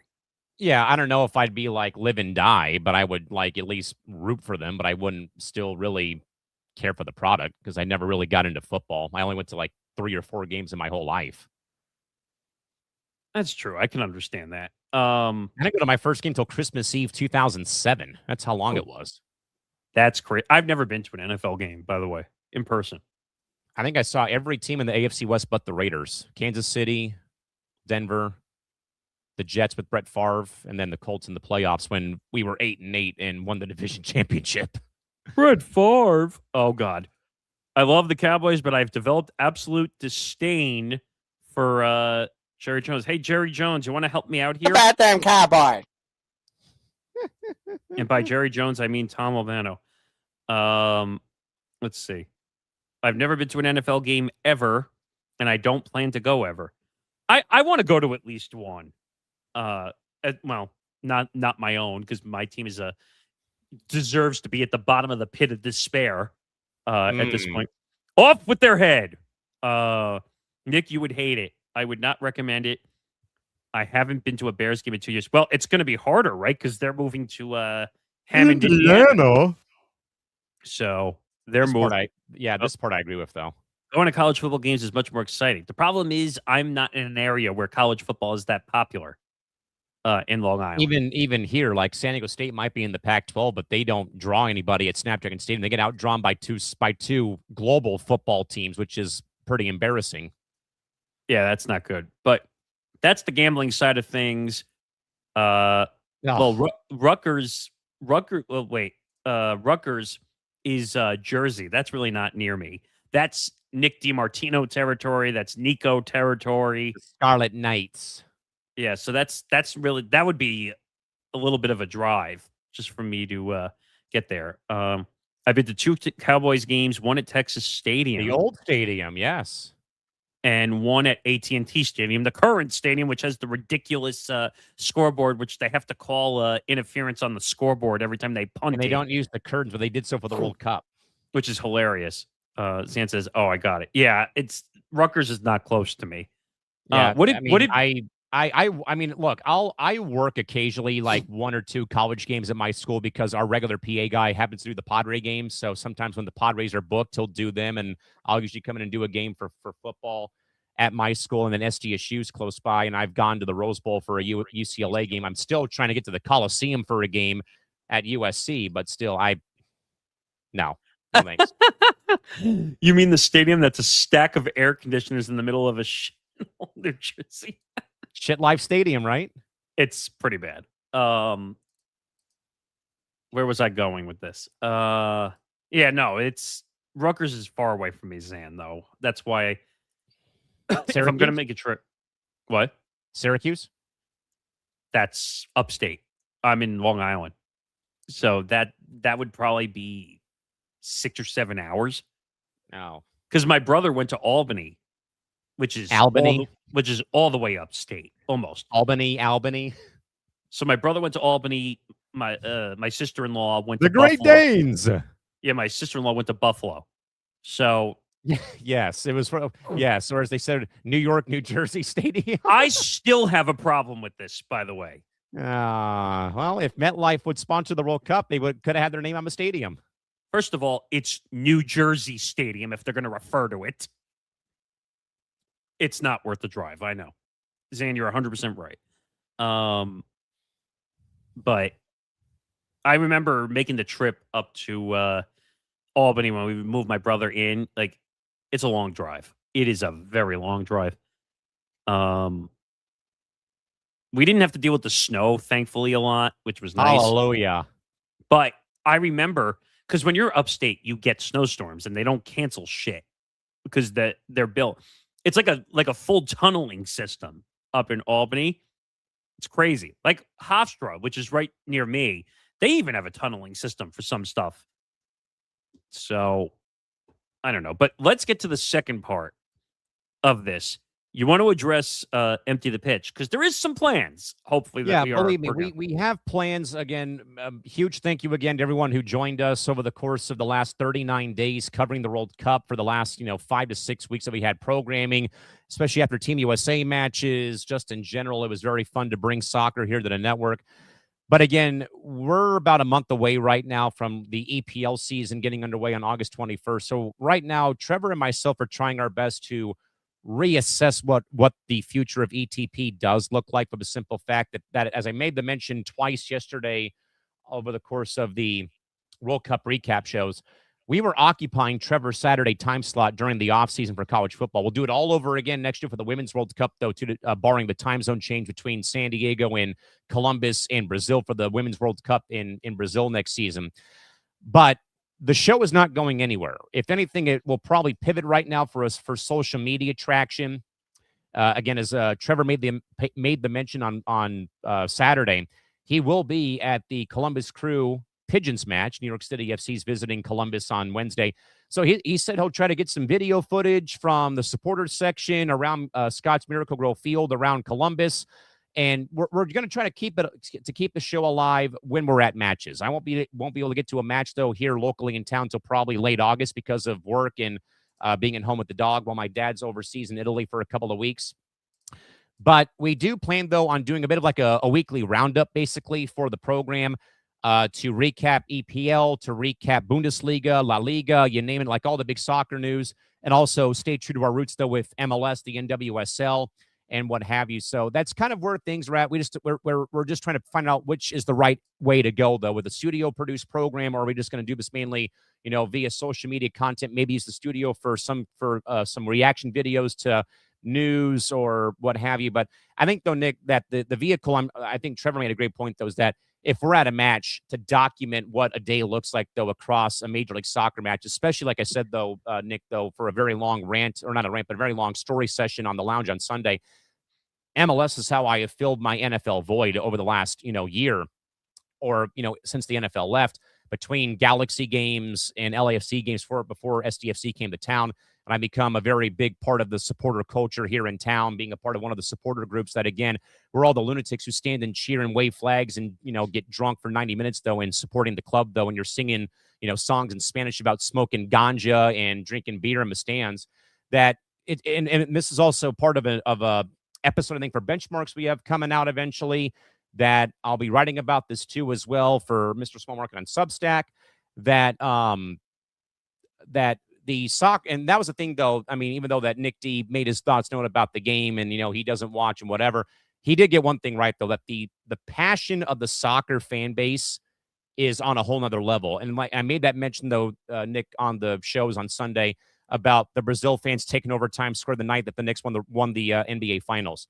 The Norway road chant going all over the country. The Scotties out drinking the great people of Boston, Massachusetts dry, like first day on the job there. Obviously Team USA having their supporters around the country. Mexico having sold out crowds, though, that the fandom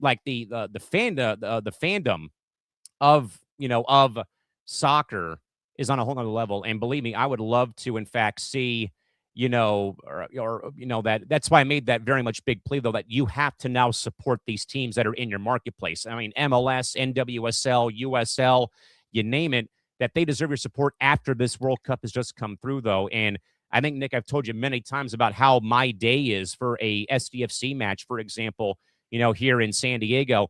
I leave my house at precisely 1:18 p.m. because 18 is a big number within the club's DNA about the 18 communities. I leave my house about that time, go to the parking lot.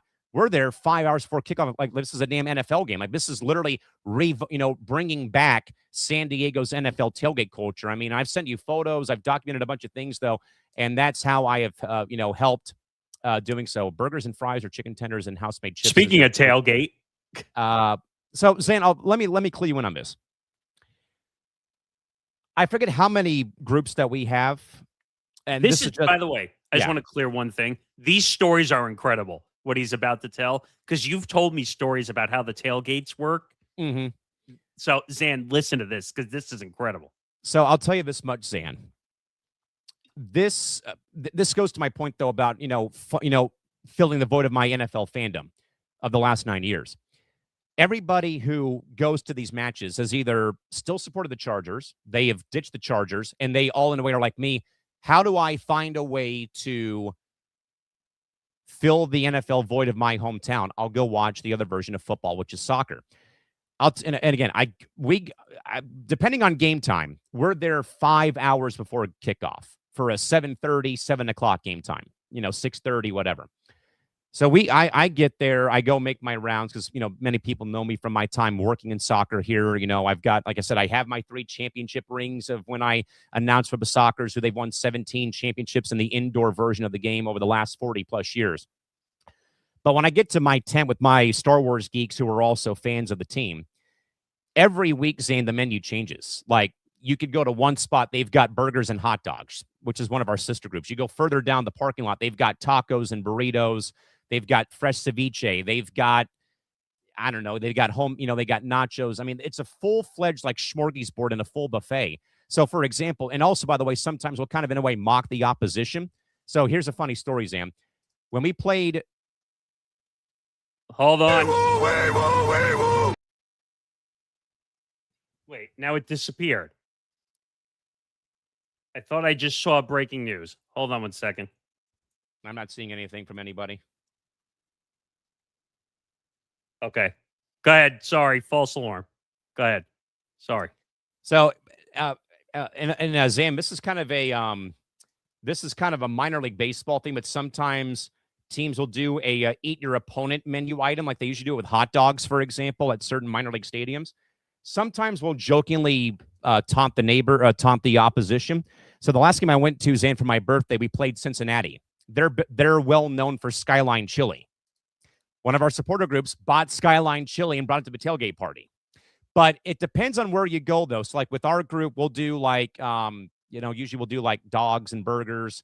We'll do like tacos, burritos, apple pie, whatever. But again, it changes, over and over and over. But what we're known for, though, Zan, being a bunch of Star Wars nerds who enjoy soccer, our group brings a ice cream cart, a Mexican-style push cart that Eddie Lopez, our president, brings in. We fill that, though, with beer and twisted tea, and he will walk the parking lot wearing a Boba Fett bounty hunter helmet and give these out. But the last time that we had a game, though, for the kids, we give them popsicles, with Mexican-style popsicles. So it ties in, though, to Anders Dreyer, by the way. This is one of the bobbleheads. So our nickname for him is called El Paletero, which is the ice cream man in Spanish. Yeah. So this was actually a marketing campaign before the playoffs last year that he rode this bike filled to the brim with ice cream around Mission Beach before the playoffs began last year. They made it into a damn bobblehead this past year. So we actually have one of those that Eddie will push around the parking lot. And it's got beer in it. It's got soda, water, twisted tea. And then for the kids, we give them popsicles. But it's a full-fledged, overstimulation. But it's mainly a lot of like our roots, though. Again, being so close to the border, you get all the great Mexican food that comes through. And also we got like live DJs that come. We've got bands that play. It's a party. It's a full-fledged party. Again, like I said, and this ties in, though, to the whole point, though, regarding the future of ETP, bringing you that inside look. I mean, I've sent our group chats many, many photos and videos of the atmosphere. I was going to show one video, actually, I think on PR last week, but the one video I do have of me celebrating, I'm shirtless, and I don't want that to be put out there but part of soccer culture, you score a goal, everyone gets doused in beer, your eyes are burning, and then you all go shirtless. That's just how it works. Oh, is this the version of Tarps Off? In a better way than 3 words being said up Interstate 5 in Anaheim. That's awesome to hear. You don't have to show it, but I'm curious, what does your setup look like in front of you? It seems like you're always looking at multiple things at once, which is awesome. Yeah, you and I both do that, actually. But if you want to answer that, go ahead. Regarding your setup right now, what you're using. My setup. Oh, yeah. So, I mean, yeah, a lot of times I'm trying to get back to friends that are texting me about, the Padres lost again, this team sucks, and then Avengers Doomsday is coming out in December. We're going to Disneyland for my friend's birthday. So phone charging. So that's why I'm like constantly looking over, clearing notifications. Sometimes I'll also like be looking, and and this is also a thing, though, too, during Cranium or during any show. I have the Google Doc rundown for our program, so I can have all my notes at my disposal. I used to have a setup, Jose, where I had my iPad next to me, but it looks so weird to be like looking this way and not looking at the audience. I'm the same way. Like I have an iMac 27-inch screen, and my Mac allows me to split my screen, so I can have our StreamYard window on one, and I can scroll either Twitter or news and stuff, and I can follow along. So you and I are basically doing the same thing. Yeah, and I think just to wrap up with the ETP future, like we're not going anywhere. We're going to take a bit of a break, though, to reassess, though, because the EPL won't start operation till August 21st. I'm still trying to find the new club to root for, not named Coventry City or Nottingham Forest or Arsenal or Tottenham Hotspur. So my favorite moment is when you tried to use Gemini or ChatGPT to find you a new team to root for. I'm still doing that, damn it. And I'm working on a very good episode, by the way, about the EPL. My home team, Leicester City, won the EPL and Champions League 10 years ago. And this is all being born out of a similar fact that during COVID, my mom and I went deep into the ancestry archives about our family lineage. Her family all is from the Midlands of England, away from me being Irish and Scottish, but also being English, Dutch, German, Japanese, you name it. I'm a Heinz 57. That's the running joke in the family that myself, my brother, and my niece and nephew were all Heinz 57 because we're all over the place and scattered. But I wound up finding out that a lot of my family came from Leicester City, which is a very big industrial town over in England. And by the way, there's a very cool Netflix 6-episode series called The English Game that talks about the FA Cup and how a small club from Blackburn went on this miracle run, and they were all, Nick, like factory workers in the 1800s who went on to win one of England's biggest soccer tournaments of all time. Where I think that the FA Cup, by the way, is up to 790 teams playing for the championship. Dang, wow, that's crazy. But yes, ETP is not going anywhere. We're just trying to find out the right avenue about where we go. It would be cool once in a while, like if you took the show with you, like to from the pregame to inside the stadium. Yeah, I think I'm planning on doing that when I get to when I get back to Snapdragon for SDFC, because I can't go on Saturday this week, sadly, because I got to work. And then I think the next game I do plan to be at is August 22nd versus Colorado. So that would be cool. Like if you took us inside like the tailgate, like outside the you could go live on the Twitter or Instagram. You need 1,000 followers. Thanks a lot, Elon. I can go on mine. I got like 25 hundo and growing ever since I went to Irvine on Sunday or Saturday. I just meant like if you wanted, can you collab a live? I don't even know if you can do that. I have no idea. It's a good question. That would be interesting too. Hey, the Cubbies. Speaking of games, the next game I'm going to is when the Cubs play the Yankees in a week. Oh man, too bad I couldn't be down there. You got till September 3rd, sir, to figure it out to come out here to the West Coast. I'm gonna try. You can, but you can't do it until after the fact. But yeah, empty the pit. If I do an AEW collision watch wrong, I'll have an iPad near me because I have an HBO Max on it. Yeah. There you go. You know what? That's the future, though. A lot of it is app watching. Of course, I still am not happy with the whole Netflix podcast expansion that's continuing to go on. Oh no. Did you see also that Netflix announced that they're keeping that soccer podcast going past the World Cup? Maybe it's a good thing, though, that you keep soccer kind of in the limelight after the World Cup's coming on. They're going to do it for UEFA, and then it obviously then it'll make its way into 2027 when the Women's World Cup, which you and Trevor will do again in that same time slot. Again, thank you to the almost 1,800 people that are watching in this chat. Thank you. We're too dope. We're two idiots talking about sports media and content for this network. Take over the world. Our world. Yes. I might do an Illinois watch along for a road game if my schedule. Yeah, I'm in. I think that would be great. Get some of the college football guys maybe to watch. Maybe just do a like a Forever Power 5 watch along maybe, and we could figure Hitting that from a out. Cycle World Series watch along. You realize that clip on TikTok is still getting views and likes on it? I love it. It's crazy. All right, what was next on the on the docket? So, the scrolls of analytics, top performing shows, and subscriber growth. Been really good recently. Yeah, so that goes to like watch hours, and talking about watch hours, we are, and I think we're doing really well tonight. I checked on YouTube. We're getting consistent watch.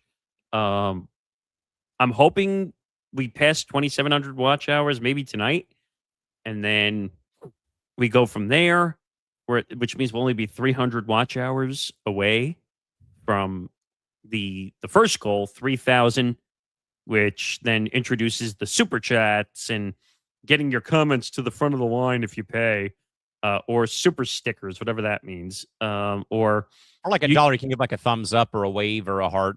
And we can make our own, like where people can collect a series of things that we make. So we can have some fun with that. And then if you want to get your comment read quicker than everybody else, I guess you could pay for it, I guess.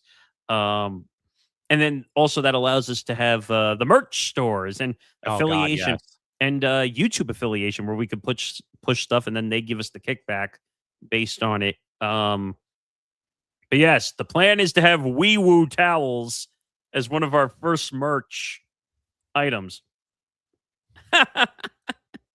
Can we get a rally towel ETB stare? Oh, that's a good idea. Good idea. Jen, you know what? That's write that down. Write that down. That's enough.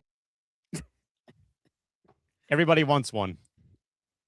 And we said everyone's going to get a Wee Woo towel based on their a phrase or terminology they use. Like for me, I think it would be fallacy of a predetermined outcome. 1,800 viewers. Let's go. Keep it rolling, everybody. Keep it rolling. Keep rolling.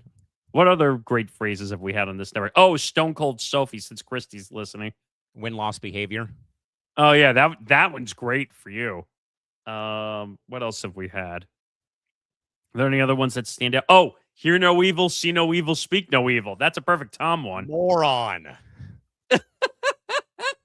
He's a moron. Oh, there you go. That needs to be on a beer glass, damn it. Oh, God. Jen's wagon of the okay. The wagon of the week, yes. Oh, yeah, there it is. Sophie 316. She just whooped your ass. And you know what? Because the WNBA won't do it, we'll use the Sophie Point meme for those shirts.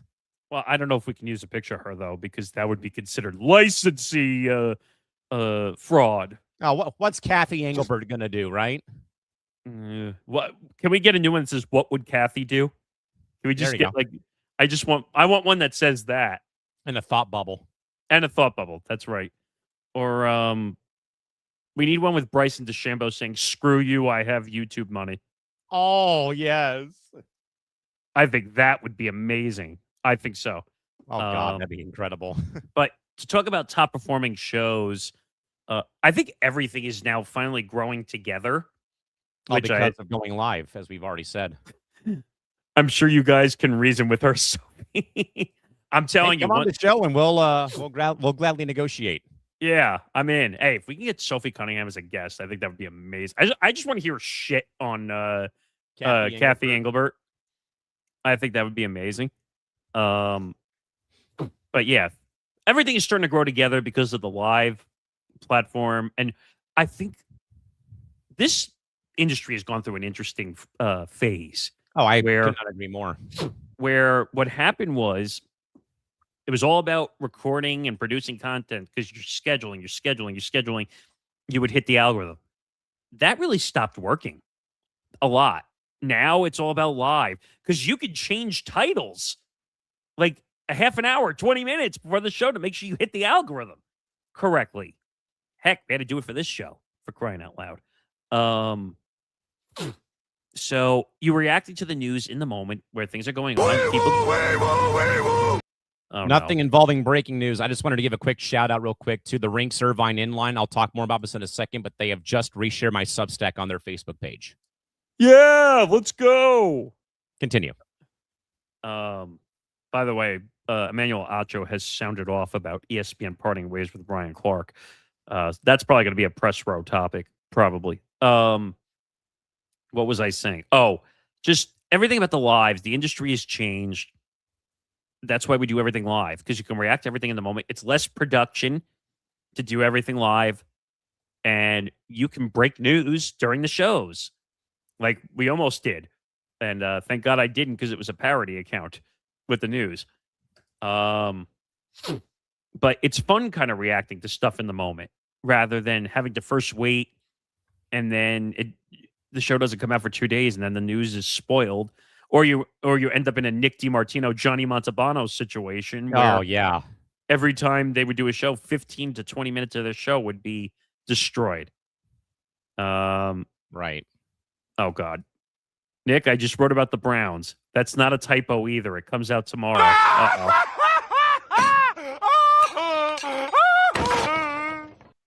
I know someone who would have an opinion of what the Browns are. If we keeping a buck right now, we ass. Thank you, Cam Ward. But yeah, going live is a big thing. The shows are picking up. One of the big drivers for us right now, I would say, is Fight IQ. And Fight IQ Puncher's Chance and the Fight IQ live stream for the UFC post streams for the numbered posts. Those streams have been unbelievable. You and I have seen those when they go live. Like, he's averaging somewhere between, 700 and 900 people sometimes on those post-show streams. Again, I think, though, that goes to that's a true testament, though, I think, Nick, to the simple fact that literally to the point that this was all, I think, birthed, though, because of the NBA Finals post-game reaction shows that you and Johnny had been doing. Oh, my God. Those were nuts. We were getting 1,100, 1,200, 1,500 people in some of those NBA post streams. But, yeah, that was kind of crazy. Yeah, and Zan says it's coming back in 3 weeks for UFC 330. So stay tuned for that. Christy Wilson says, breaking news. Wait, breaking news? I wasn't ready for this moment. Danhausen versus Dominic Mysterio is official for SummerSlam. No, I'm not kidding. There it is. Yeah. Wait, so Danhausen's not out there cursing people right now? I think he cursed Liv Morgan and Mr. Dominic Mysterio. Yeah. But, yeah, like going live was a big thing. It helps with the numbers. You can react to things in the moment. And the replays are ready to go directly after the show ends. Oh, God, no. He did uncurse the Jets. Christy, it doesn't matter. Can he curse the Dodgers or something like that, please, or something? Can you curse the Dodgers? Can you curse, like, some team that the Phillies, Philadelphia, the Rangers, the Texas Rangers, that is, the Phillies, or the San Jose Guppy Puppies in the NHL, or the Diamondbacks? Is Danhausen going to bring out? Wait, Cade Hausen? Cat Dawson, because Cat, Jaylen Brown, and Halliburton were a part of the storyline on Saturday, which I find so stupid. By the way, to be honest, like your boy Cam Scattaboo. No, don't even get me started with Cam Scattaboo. Ugh. Cam Scattaboo is the biggest moron of all time. I don't care. Moron. He's a moron. You know what? Your shirt's going to have an up arrow pointing at you, and it's going to say moron underneath it. Or is that like the episode? The I'm with stupid shirt, yes. Or when they say best friend and they stupidly point the wrong way to somebody else, and Patrick gets overly emotional about it. I'm only pretending to be dumb. Sure you are. Sounds like someone else who used to be here. But yeah, everything I think is doing well together now. Now, I look at like ETB Sports because that's our flagship show. That's our main show. Press Row, I think, is one of our big drivers. And I know you're just happy the show wasn't at midnight Eastern time now. Oh, yeah, that was brutal. That was tough. I didn't mind it for a while because I was a late night owl, but sometimes my parents didn't love it when I was up at 2, 3 o'clock in the morning. Ooh. It's much better now. Yes. But I would say ETV Sports, Press Row, and then Fight IQ, like I said, MTGP is doing better. Once our football shows come back, that does a lot of drive. Forecast is a huge show. Forever Power 5 is a huge show. And Forever Power 5 hasn't been officially live as a show. They did some live, like they went live for the breaking news for Sharon Moore last season. And that drove like 800 to 900 views. Yeah, Zan, BB needs to do better from a viewership perspective. I think part of what hurts is just the West Coast time probably hurts that a little bit, being on at 3 p.m. Eastern.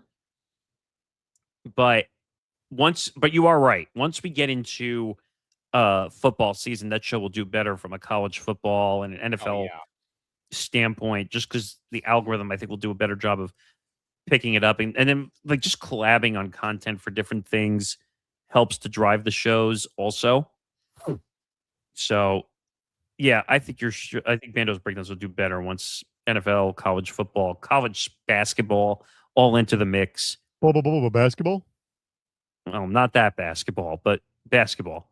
So I would say that's more the answer on like top performing shows. Even BTR does well on Saturday now that it's closer to AEW. Like I see those numbers doing better, but as a whole, we just gotta be better on a social media side. Like when I put the network Instagram stories out, just sharing and putting the link on top of it. That way people can find active links for the shows. I think that's, you and I do that more than anything for Press Row or All the time. or for Cranium or for ETV Sports or it's got to be better as a collaborative. That way people have more active links to find things. Christy saying BTR has been doing good. Zan said it helps that Illinois might be a preseason number 1 for college basketball. Them Fighting Illini. Which could be really good for my show. Well, yeah, because you have the Illinois audience built into your audience for social media. We're still trying on the football side to get Coach on the show. That's been Zan will have to come on the show one day and tell that story, because him and I have been back and forth with Illinois brass, and that's just been a fun little situation, because it's always interesting. But Brett's been impossible to get on as an interview. We've tried to get him on Zan's show, and he's talked to Coach B before. Yeah. Like, but it's just, I don't know. It's like he goes on all the national shows. He's on Jim Rome's show 10 million times. A little weird. And the one thing Zan and I have discussed, and I find interesting now in the industry, these guys are more interested in talking to ESPN, talking to Rome, talking to all the national. But who's the one that you want to hear the comprehensive coverage of Illinois from? You want to hear it from a local perspective, right? More than a national perspective taking over. I don't know. Like, what do you feel about that from the perspective of local versus national? Especially when you have somebody like Zan who covers the school and went to the school and stuff like that. Like, you can at least cut out a few minutes of your day to talk to them. Can't be that hard. Yeah, I mean, I don't know. I feel like local is what drives content, because local, believe it or not, national is picking up from where? They're picking up from local stuff to make national headlines most of the time. But I don't know. I just find it so ridiculous at times. Like, oh, we'll give a half an hour to national and we'll give like 5 minutes to the local people. Like the That's local not people, right. like the local people generate the storylines. They find out more. The national, here's what I find interesting. You get the national guys of the world, like the Pete Thamels or the Dan Wetzels. Like, do you really think they're interested in like the local, like the full local story of what's going on with Illinois football? No. And that's no disrespect, Zan. Let me be very clear about that. But they're interested in doing a story, making whatever headlines there are for a national audience. They could give two craps about all the stuff that's going on in the area around the football team. And I think that's missing sometimes from a national perspective. Like, Could not agree more. Like, when people cover SDSU, like, do you have national guys that come down to cover the team or no? No, very far few and in between. And my school's even tougher because we're 1AA where I work at USD. But you have a bunch of local, right, that cover the team? Or no? Oh, yeah. I mean, I think we may have one local newspaper writer who shows up, and that's about it. Guys need more coverage, man. Need some digital people to help with the coverage.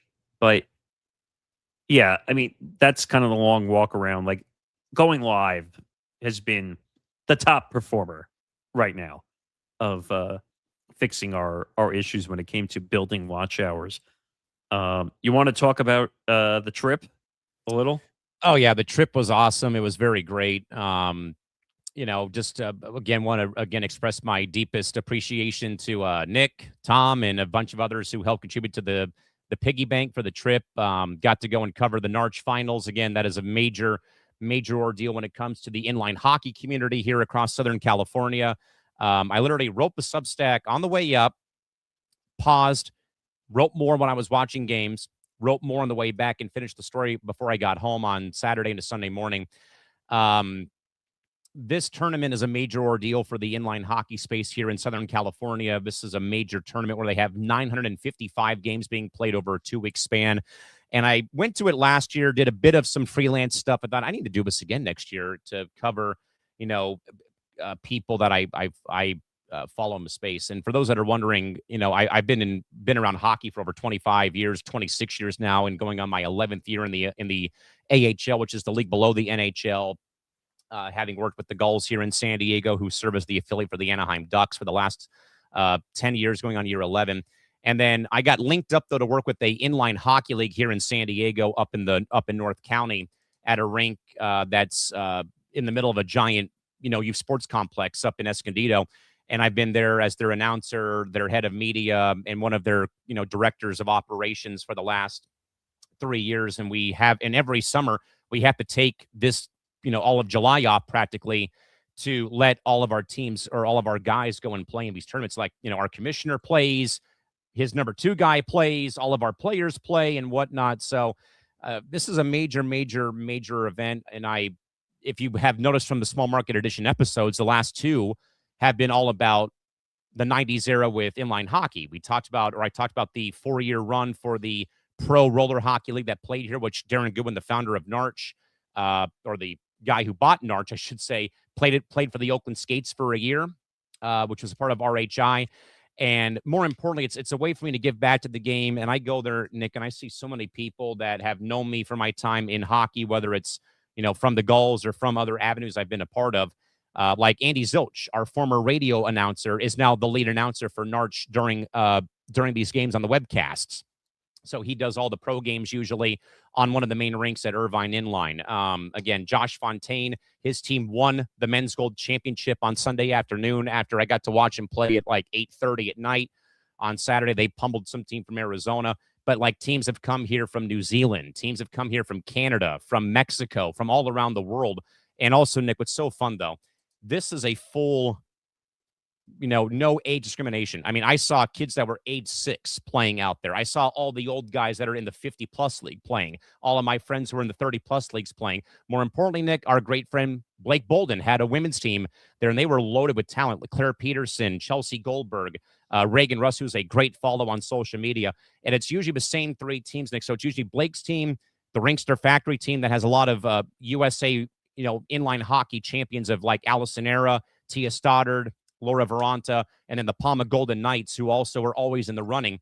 And their final game, Nick, drew a great crowd, and it came down to the final 5 seconds where Ringster went back-to-back, and they actually, Nick, split. And Nick, they're splitting a $5,000 prize pool for winning the Narch Pro for the women's side. Then when the men's pro game happened between OC Blades and Palma, I'll tell you what, Nick, everybody at that complex, if they didn't have a game, and I sent you videos, they were 3, 4 deep around the perimeter of the rink. And it came down to Kyle Mayhew, a former NHL player and AHL guy, scoring the game-winning goal in the waning minute of regulation time after OC did all this effort to tie the game.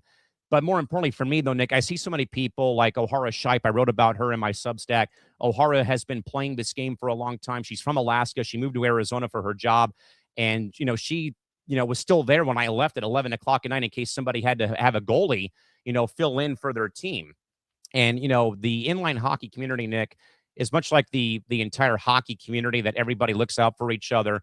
And, the story, Nick, is just blowing up. I'm still getting messages when it goes, that it's just been, going all over the place. I mean, I have the data pulled up here real quick just to kind of see where things currently stand right now with the story, because literally, as I said, though, like just before, this block came up, the Rinks and the Rinks account on social media just shared my story on Facebook. And this story has just blown up, Nick. In the numbers right now, it's been viewed over 8,400 times. I've picked up at least 10 new followers on Instagram, reactions and shares. I mean, like, because normally my content's like dog content or workplace content. But I think, though, Nick, when you work as hard as people like us do to earn your respect, pay your dues. Again, I think I made the mention, I think, on here that I went, Nick, from being a play-by-play announcer when I first got into doing hockey games at the junior hockey level before I got to the AHL. I went from being a play-by-play announcer to a color commentator, to a camera operator, to a goal judge, to a ID checker, an usher, sold peanuts and Cracker Jacks and checked IDs at the beer garden. I did like all the stuff you have to do to get that chance to get your job. And when I got a phone call one day back in 2013, 2014, roughly, about we don't have a PA guy, and I stepped in to do it. I'm like, okay, this is where I'm going to be. And sure enough, it's where it's taken me, though. But again, more importantly, though, for me, it's great, though, to connect, though, Nick, with people that I engage with a lot on the web, to see them play in person. And I was also there, though, to shoot content.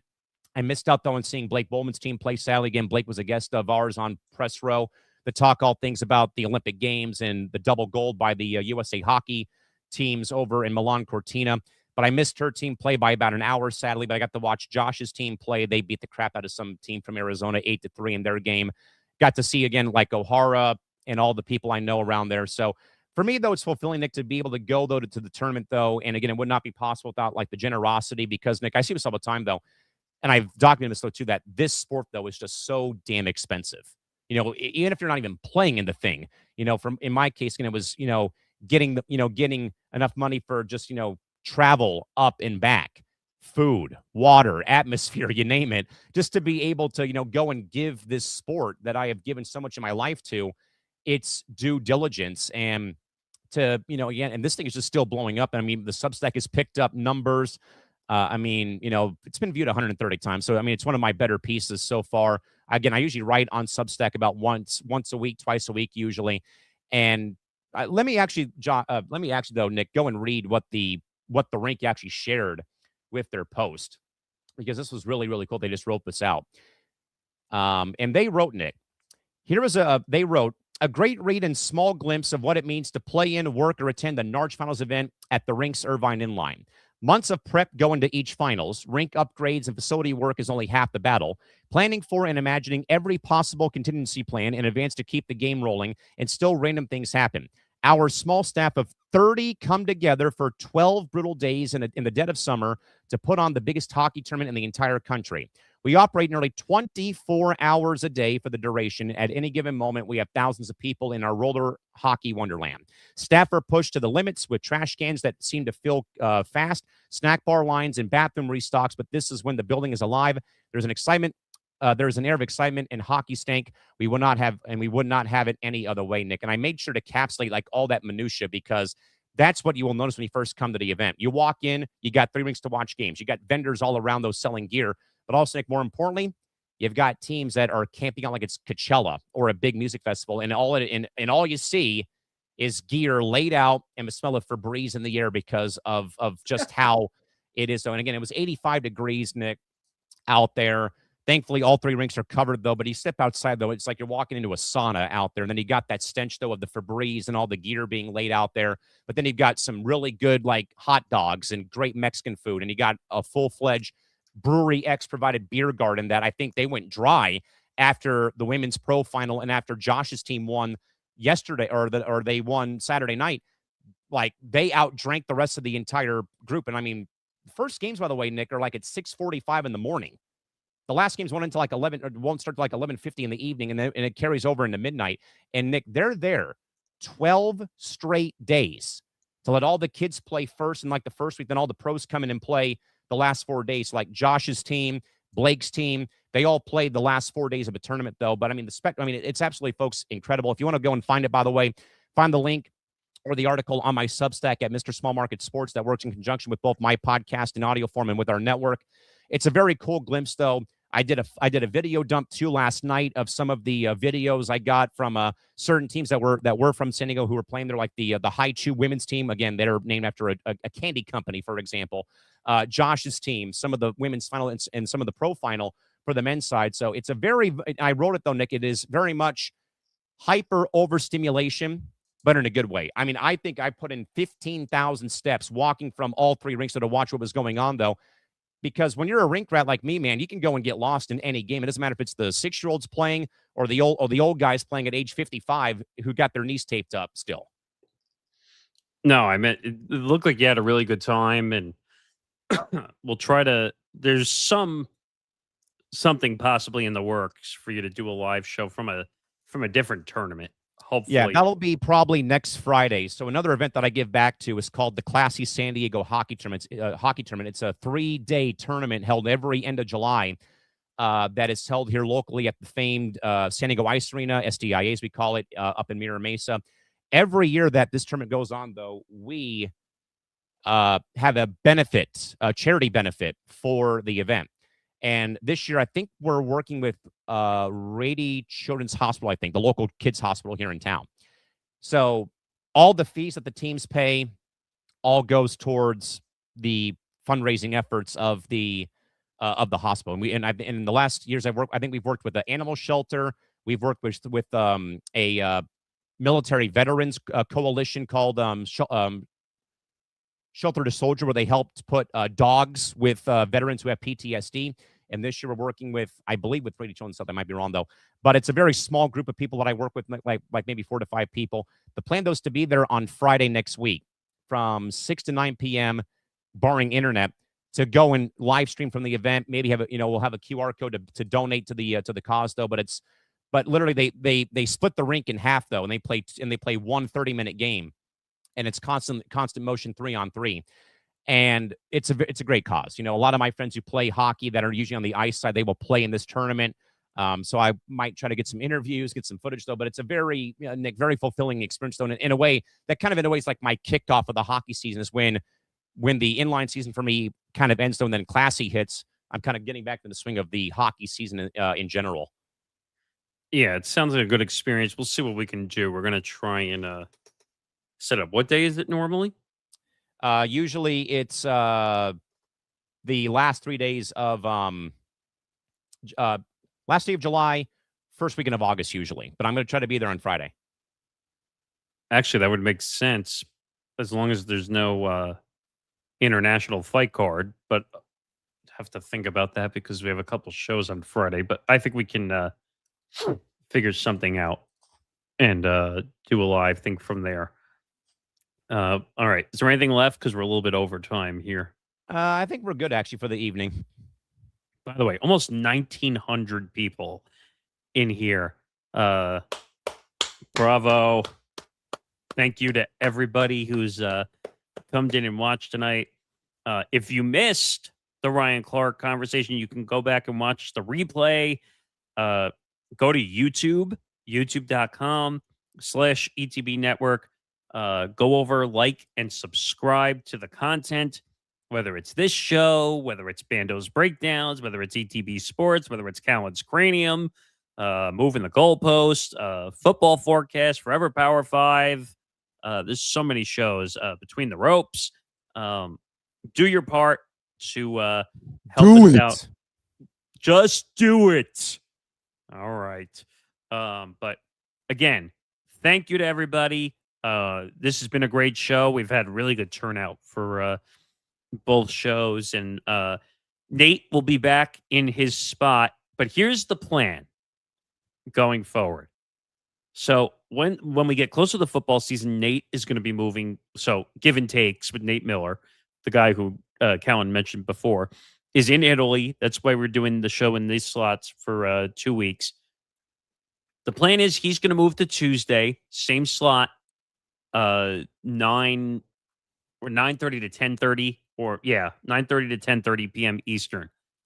The plan is we are going to take the spot that Nate is moving from, and we are going to do this show every week on Monday. Yes. So you're not getting rid of us that easy. Oh, really? So you're going to get to hear about the insights of the network. It'll be interesting to hear what we have to say, like when we're in the mix of the NFL and college football season and how all the schedulings work out. So just be ready for it. Our next next roundtable for what? Oh, that's right. I was going to say, because we're out on the scrap heap until the NFL season, unless we do it some other time. I don't know when. This is live brainstorming, folks, right now. I mean, I guess. Well, no, I don't want to burden you. I was going to say Tuesday, but you do cranium at night. That wouldn't make sense. More World Cup? No, I don't know if I'm going to talk World Cup on Tuesday. I already did enough of that as is the last 2 days. I mean, depending on the schedules, maybe we can do it Thursday. I do know that there will be a few Tuesdays when I get back to work starting August 5th that Cranium will be moving to Monday probably, or sometime not in the time slot because I have to be at work. When you say Monday, just so people understand, Monday into Tuesday. Yeah, Monday into Tuesday, yes.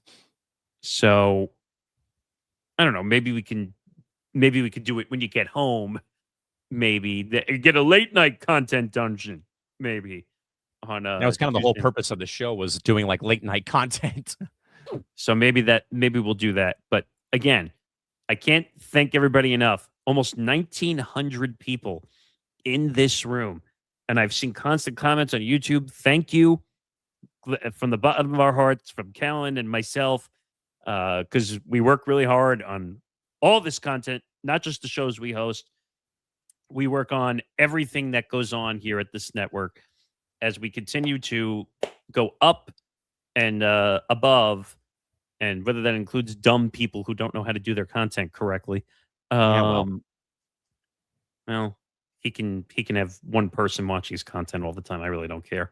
Oh, good. I get to go body slam him at 9:15. Thank you for the reminder. Oh God, what is he? You have to go on his show? Tell him I'd be interested in being on, because he responded to me on Instagram, but say I'd love to have some little debate about a dumb Phillies Mariners trade that he decided to go. I mean, yeah, because trading Trey Turner for what's his name? Wu, the Seattle pitcher. Is that his name? Well, nope, don't say that too loud. Jen's here. She doesn't like that sound. Anyway, but I don't know when the next show is going to be right now, but apparently everybody loves this show. So it's coming back, whether you like it or not. By popular demand. We can say that by popular demand because the numbers say so. Yeah, the numbers definitely say so. So again, and YouTube, because I'm watching some of it on my phone to see how the numbers are doing. We had a consistent watch most of the night. But yes, the content dungeon will be back. At some point, I think the plan is it will be Monday nights once Nate moves to Tuesday. Because it makes sense. It's hard to be on, at least with a sports show. Like, we're doing a content show, like, to let people know about the network. So us being on during the football actually would benefit us, I think, because we can talk a little bit of what's going on while we're live. Oh, try. For him it makes sense to be live on Tuesday, so he's not getting interrupted by Monday Night Football, which makes sense. But I'm going to stop rambling because we said we were going to do 2 hours, and it's almost 10 after the hour. So for Callan McClurg, I'm Nick Morgasen. Is it time to play the royal music to go off? Yes, please play us off, laddie. Until next time on the Content Lounge, have a good night. Content Lounge.